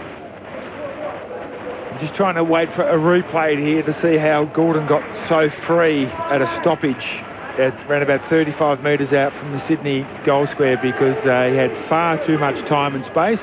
He could get the ball, he could run 10, 15 metres. There's a wonderful snap on his left. Here it is here. I'm just thinking whether it might have been Heppel that was the player who should have gone with him, but didn't. Yeah, it was. It's a great kick. Absolutely. It's a fair snap from 40 metres, and you're exactly right. It was Heppel standing on him. Bombers need the next, you'd fancy. And they've got a chance here through Merritt. Pierces the ball. Blakey in over the top, able to spoil down to Goulden. Hand pass across half back to Mills, who kicks outside the centre square to the lead of Haywood, who darts inboard with his possession to Kennedy. Off to the running McInerney. What a smother by Merritt. Stopped the entrance inside 50. Hind onto it to Stringer by hand. He missed the target. Shield has to go back and then collect. He gives it to Wright, who wrong-footed Lloyd. Passes it out wide. It gets to Francis on the bounce. He hand passes back to Shield on centre wing. Short kick is okay to find Snelling at left half forward. Snelling's got it for the Bombers. They trail by 13. 21 minutes gone here in this final term. Snelling sends Essendon inside the 50 through the hands of Langford. Mills scrambles it out for the Swans straight to Parrish. 49 out directly in front. I'm not sure he's got the legs here. You can tell when his teammates start to congregate around the back of him for a handball. Cutler was running past. He did the same in a similar situation earlier. Redmond goes past as well. Darcy Parrish likes the look of things from outside 50. He runs around and strikes it from 51. It'll fell well short in the pocket. And it goes and hits the ground uncontested in the end because McDonald Tipping Woody had a hold of his opponent in Haywood. And it'll be a free kick to the Swans on the last 9. 103 the Swans, 90 the Bombers, 22 minutes gone in the final term. Very few players have perfected that run straight and then take off to the right really quickly and have a shot. They always end up slicing it, sort of, don't they? Yeah, they slice it and they hurry. There's no need to hurry. Mills, kick out wide to Reid, off hands. Wicks, hand pass to Fox, inboard by hand to Kennedy, who was looking for a way out. It was Dawson, who gave it to the running Fox, kicked a floater. Franklin caught behind. Laverty took it. Franklin sits on him. He couldn't get it out. Franklin holds it in. The ball up left half forward. 13 points the margin in favour of the Swans. Still plenty of time here at the MCG. Fremantle, meanwhile, leading Richmond by 10 points early in their contest. You see Laverty clutching that shoulder as he runs away from the contest. He came off at three-quarter time and has just said right to go back out there, but he does look very sore. Swans free kick here from the stoppage. McInerney on the front point of the square, inside the 50. Franklin nudged under it by Laverty. Heppel was there to collect. The handball to Cox. Ridley turns back infield for the Bombers. That's a smart kick across the defensive 50. Lovely vision to find Langford, who's 48 out from his defensive goal, hemmed in the right back pocket for Essendon. Been a rollicking second half between these two sides. The Swans have kicked 12 goals in the second half. The Bombers have kicked 8 of their own at Sydney by 13. Crucial kick here from Langford, who received it from Merritt. It's a good kick too to Cox, just forward of centre wing. He wants to go quickly. Instead he goes wider still, and Heppel takes it on his chest. Still lots of time left in this contest, over 6 minutes on the clock. So Essendon by no means out of this. Heppel, long kick. Francis never got a run at it in the end. Cox forced to spoil. Francis throws his arms up in frustration. The ball in left half forward. 23.5 minutes played in this final term on Grandstand AFL. Cox has got to start to learn how to use his 200 centimetres in a marking contest. At the moment he's playing on a wing, but he's playing like a winger. At the feet of the pack here, Berkey trying to extricate the ball. Haywood's gone down sore. Fox and Draper tangled. Fox will get a free kick for the Swans. Haywood's going to just come to the bench for Sydney and require some treatment as he came away sore from the contest. Blakey's got it at centre half back for Sydney. Goes inside the defensive 50 to Lloyd. He's again been prolific for the Swans today. 25 disposals. Up to 35 consecutive 20 disposal games, Jake Lloyd. Not too many behinds for him to kick out either. Kennedy, in fact, Cunningham up the line. Floats over the head of Dawson. Reid's there for Sydney, centre of the southern wing. Wicks was tackled out toward the boundary line by Clark. Ball stayed in. Reid kicks the Swans to half forward. Stewart gave Heaney a push in the marking contest. Free kick to the Swans at left half forward through Isaac Heaney. Heaney can centre things up. Instead he goes lower and longer. Franklin one grab, not the second. Push in the back coming. He gets the free. Mills takes the advantage. Waltzes in and kicks the goal. That could be the killer blow for the Swans. 17-7, 109. Essendon 14-6, 90. The margin beyond 3 goals now at 19 points. 25 played, final quarter. It just seems, Adam, that the Swans are a bit cleaner and they're getting better link up around the stoppage play to get a player free than what the Bombers are. The Bombers are still trying their heart out, no doubt about that, but it seems to be a little bit the experience and the dare of the Swans to get numbers at the contest is paying off for them. They get a handball outside that bubble of the contest, don't they? And from that they sort of explode, or they hit a short kick and then they're out and free. But it was a great finish from Mills, and who took the advantage. But what is it? 19.3 goals with how long left? 4.5. So they've still got time. Lee Matthews rule in full effect. And the way the scoring has unfolded in this game, the way both of these sides can score, there is no doubt there's time enough for the Bombers, just whether they're good enough. From the centre, Parker soccers it forward. The Bombers take possession at half-back through Cutler. Handball to Heppel, handball to Redmond. Clever work through the traffic. Got it back to Heppel. Now to Merritt, who's taken down without the football by Mills, holding the ball. Free kick Bombers. Downstairs, Jess Webster. Eden Laverty is done for the game, guys. He's gone back into the rooms. I came off with, again, more pain with that right shoulder, so he's done. Merritt short kick is a ripper. Stringer, great smother by Hickey. The ruckman got in the way. That was sailing towards goal. It went about 5 metres in the end. That's a smother that'll hurt. Yeah, I was going to say, there'll be an imprint on Tom Hickey after that one. Ball up ensues, 55 from the Essendon goal. Results earlier today, Melbourne by 98 over the Suns. Brisbane lost to Hawthorn by 12 points, and Fremantle up by 11 at quarter time over the Tigers. Have Essendon used all their interchanges as well? I think they have. This is a 4 possession ball game. Late in the piece. The Bombers from the stoppage. Parrish to Langford, jams it on the boot. Inside the 50, Wright slides in, takes the mark, rushes back to the top of his approach. He's taken it 30 out directly in front. Peter Wright stands just inside the 50. They have used all their interchanges, Adam. Let's see what Peter Wright can do here to keep the hope alive for the Bombers. He slots it. Maybe, just maybe, there's still a chance for Essendon with limited time remaining and 3 kicks needed. The margin, 13 points, 28 minutes gone in the final term on Grandstand AFL. Well, the big disaster for the Bombers is that they used up all their interchanges. You've got Archie Perkins can't come back on, McDonald, Tibble Woody can't come back on, and Dylan Shield cannot come back on, and hasn't been on for the last 5 minutes of this game. If you have a look at Essendon here too, they've shifted their wingers sort of more forward of the ball, and they might not try and roll the dice here, but just do everything they can to get the ball inside 50. But you're right, Berkey, having an explosive player like Dylan Shield on the bench is not what you want.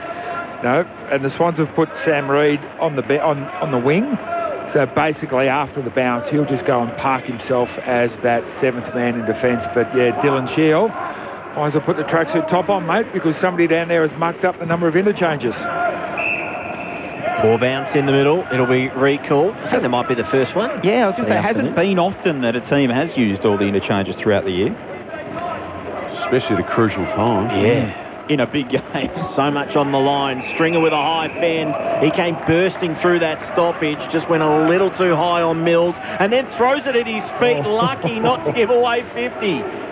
Oh, the ball rolled off his fingers there. And his heart must have been in his mouth. Mills flares it wide to McInerney. Interesting to see if the Swans just opt to take some time off the clock. Kick over the top to Lloyd, who takes the mark. Just Webster downstairs. So there's mass confusion down here on the Essendon bench. Essendon are trying to get their medical substitute, Braden Ham, onto the ground, but they're having a chat with the interchange stewards as they're filling in the paperwork. Confusion as to whether or not they can get him on when they've maxed their interchange. I think the answer to that would be a no, but it's negotiation tactics obviously going on downstairs. So they're playing one short at the moment. They've got 5 on the bench.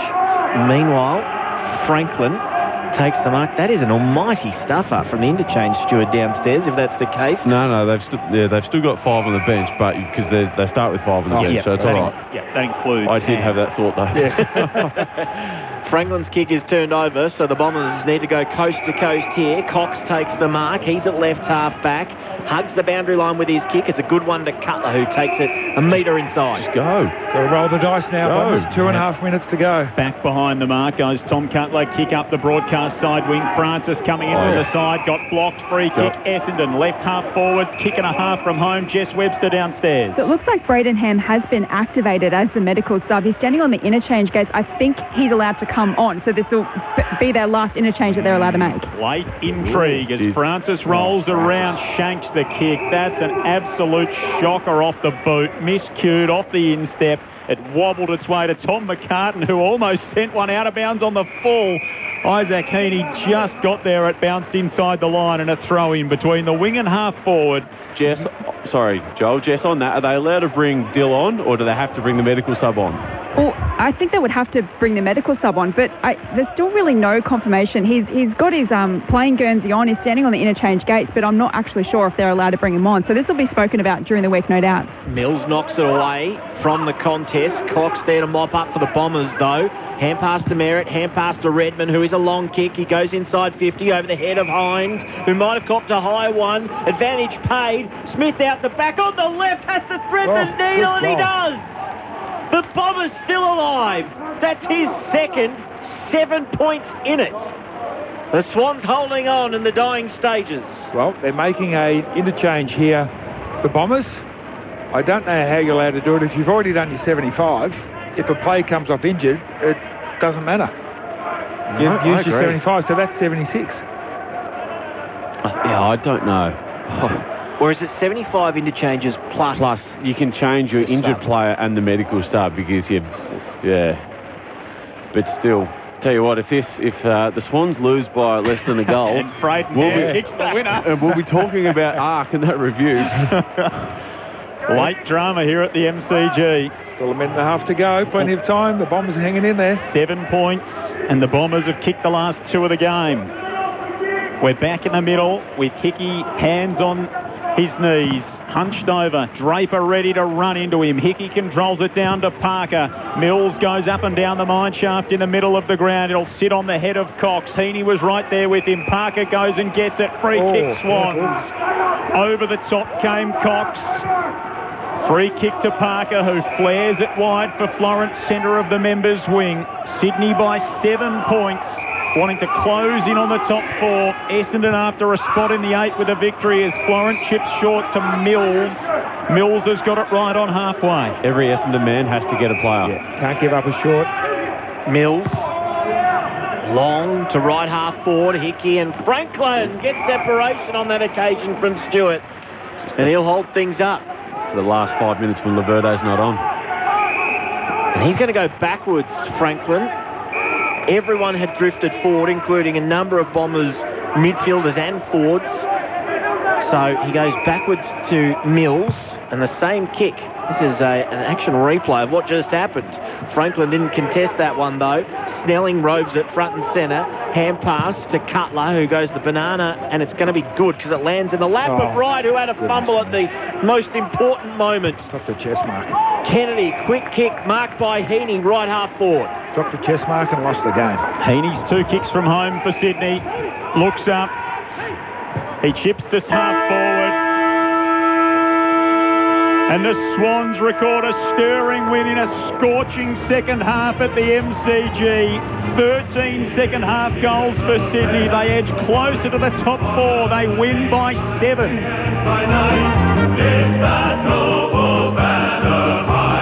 Shake down the thunder from the sky. Whether the odds be great or small, one will go in and win overall. While our loyal Swans are marching forward to victory.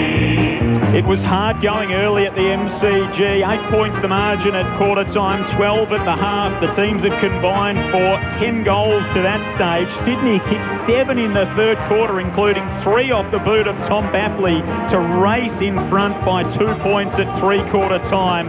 With the Bombers and a spot on the 8 on the line and Sydney chasing the top 4, it ensued all the way. The Bombers with the last 2 to close in on victory, but Sydney hold on. 17-7, 109. 9 to 16-6, 102. Honor the name by day and by night.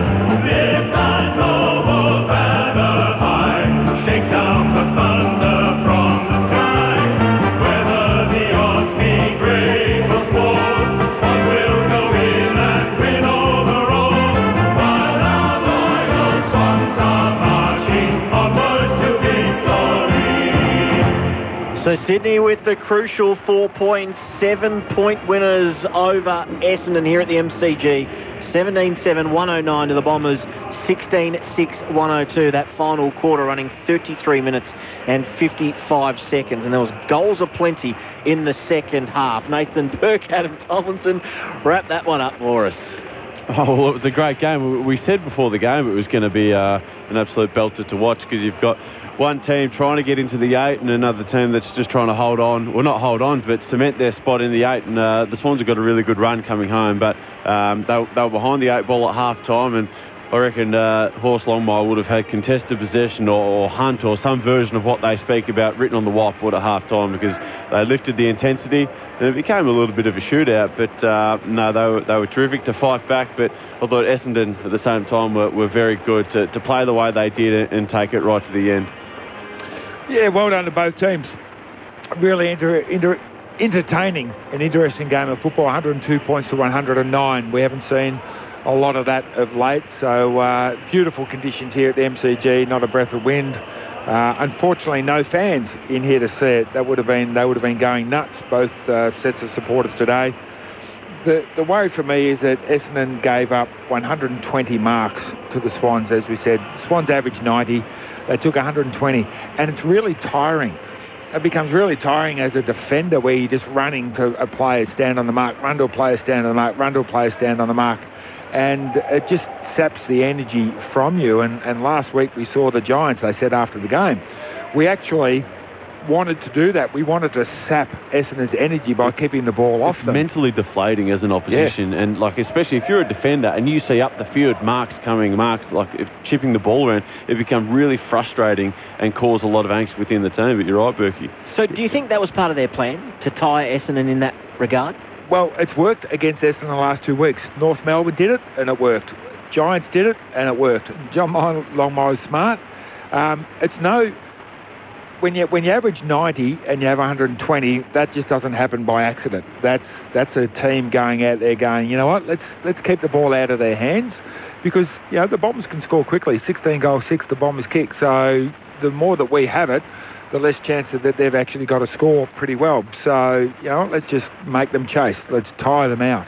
They've got a bit of a young team, and as we saw, Archie Perkins only had the 4 possessions today. A lot of their younger blokes didn't have a lot of the football. Clark had it 13 times. Cox had it 13 times. Wright just the 15 times. Snelling had it 17. In these modern games of football, 17 times is not a lot in a game of football. So, righto, Berkey. What you're doing is you're relying on those senior players to beat you, and those senior players did well, but it's just too much to ask against a good team like the Swans, who in themselves kicked 17 goals. So the last 5 games between these two teams have been decided by 10 points or less. They certainly know how to play out a thriller. We had one earlier in the year as well. For the Bombers, what do they actually take out of that in terms of positives? Because, if you went home today from the footy as an Essendon fan, you'd still be pretty happy with how things are tracking. Oh, I think you'd be bitterly disappointed. You'd be disappointed. Yep. If they won tonight, they're probably going to go into the 8, depending on what happens between the Giants and Port. And I think their contest work is terrific. They're still really good around the ball. They're winning a lot of the contest work. It might be on the outer layer of that contest of the bubble. Like they might get too many numbers to the ball, so they're leaving an outlet for the Swans. They were able to get one handball and they were able to explode. But I think at the source where the ball is, their hunt and their intensity is really good. And in finals footy, that stacks up, because scoring isn't normally 102 to 109. It sometimes is 60 to 64, and what you want is to win the contested ball. So I think that's the positive to take away from it. But at the end of the day, you've got to be in the 8 to play finals footy, and it'll be really disappointing for them. To me, it's Francis, Wright, Stewart, what are they? Are they going to be good enough key forwards to take you anywhere in September? To me, the answer is no. The haphazard way that the ball comes forward under the pressure of finals, they're not going to stand up and actually kick a winning score for you. So I think the Bombers really need to find a good key forward. And I know they're playing Cox on the wing. Yeah, he's 200 centimetres. That's a bit of a novelty. Have a guy that big running around on the wing, but he's only playing like a 180 centimetre guy. There's no advantage to him being 200 centimetres. So can they get an advantage out of him by playing him on a half forward in the front half, where he can take a few marks and use his pace running back into goals like a lot of Adam, you know yourself, playing on a 200 centimetre guy who's really, really fast. You'd have to keep an eye on him. Yep. But up on the wing, well, good luck, champ. Go for your life.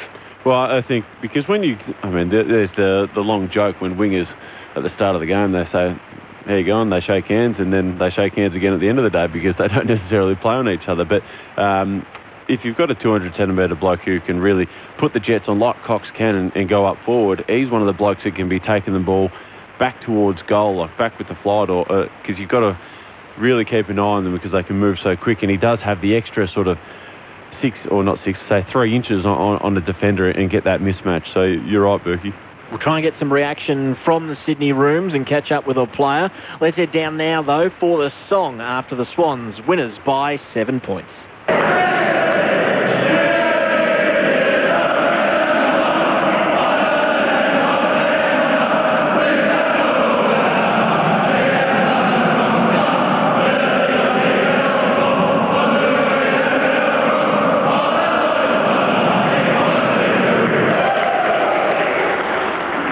The Swans 7-point winners, 17-7, 109. Essendon 16-6, 102. It was a fair old shootout here at the MCG.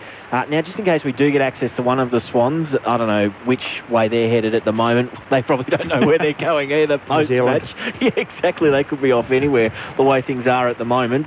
Why don't we go to the votes first? Berkey's thrown it to me this good time. handball. Yep, flick pass it was. We'll start Zach Merritt over the head. Yeah. Well, speaking of Zach Merritt, I've given him one vote. Probably would have changed it if Essendon got over the line, but he was outstanding. And to have 13 score involvements, go at 80% by a foot and kick 2 goals, I think he had an outstanding game. He probably deserves to be a little bit higher. I had Callum Mills. He was outstanding. 33 touches, going at 86, but what he did in the first half, he was the shining light for the Swans and kept them alive. And to my man, Papley, in that third quarter, he was outstanding to kick 3 goals in that quarter and really sort of get the arm wrestle going their way. I thought he was terrific in the way he brought everyone in around him. Probably Jordan Dawson was probably a little bit stiff to miss out. I thought he was also outstanding in the way he marked the ball and actually he took the game on with his feet by taking the kicks inside 50 and got the momentum going their way. So 3 to Papley, 2 to Mills and 1 to Merritt. We'll be taking you to the Docklands very shortly for GWS and Port Adelaide. In case you missed it earlier today, the Demons by 98 points over the Suns. The Hawks with an upset 12-point victory over the Lions in Tasmania. It was the Swans by 7 points here. And just an update from over in the West, Fremantle up by 11 points. 11 minutes into the second term. They kicked 2 goals 7, the Dockers. Richmond 1 goal 2. So it could be a lot further in front at this stage.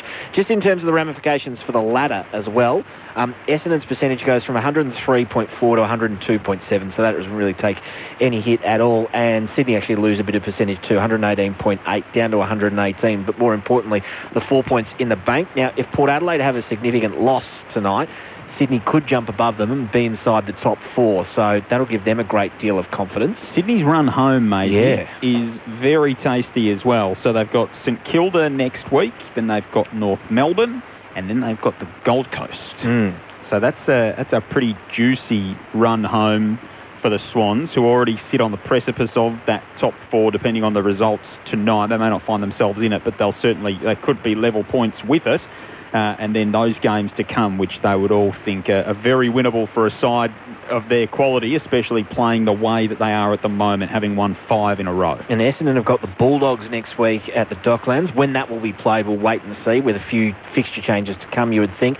The Gold Coast, that's away, but they might end up playing that here in Melbourne, and Collingwood at the MCG to finish in round 23. So a couple of fixtures there you expect the Bombers to win on the way home. So it is definitely going to be a tight run for this 8th spot. No one wants it at the moment. West Coast didn't want 7th yesterday by the looks of things, and no one wants 8th at the moment either. It's the Stephen Bradbury 8 spot. It is this year. It is very much so. At least it wasn't a full lay-down job by the Bombers today. We've seen a few times in these games, like last week, where they just couldn't pull it out, and then Hawthorn, GWS against Hawthorn here a few weeks ago. Like, the Bombers had a red-hot crack today and are probably just undone by a better team. Yep. And you can kind of take that, I think, if you're an Essendon supporter. As disappointing as you mentioned earlier, Adam, that it is for them being in a position to be around and you know, making some mistakes. But Sydney are going to be right there when the whips are cracking, I reckon. A big mention to Callum Mills too. You gave him 2 votes tonight, Adam. 14 days in isolation too since he went to the rugby. So it's a fair effort to maybe that's why no one wanted to play on him. Yeah, exactly. Very fresh. But he wouldn't have been able to do a hell of a lot of running over the last couple of weeks. He's come out and picked up 2 votes in the ABC Footballer of the Year, in case you missed it. 3 to Papley, 2 to Mills, and 1 to Merritt. That's it from the MCG. Sydney with a 7-point victory, 17-7, 109 the Swans to the Bombers, 16-6, 102, who sit just outside the 8 at the moment, and Sydney knocking on the door of the top 4. Adam Tomlinson, thank you very much for your help this afternoon. Thank you very much. Berkey, thank you very much to you as well. Thank you. Joel, great to see you as always. A big thanks to Craig back in the studio. Stu on the buttons, and downstairs Jess Webster all throughout the chilly Melbourne afternoon. Sydney by 7 points, but there's more footy to come on this Super Sunday. We are off to the Docklands next. Matt Clinch leading your team. That's where we're headed. Enjoy your evening. Keep it locked on the ABC. Weekdays from 5:30. There's antimony, arsenic, aluminum, selenium, and hydrogen and oxygen and nitrogen and rhenium and nickel, neodymium, neptunium, germanium and iron, nanoradium, ruthenium, uranium, europium, zirconium, lutetium, vanadium and lanthanum and osmium and acetine and radium and golden protactinium and indium and gallium and iodine and thorium and thulium and thallium. Breakfast with Sammy J. Weekdays from 5:30 on ABC Radio Melbourne.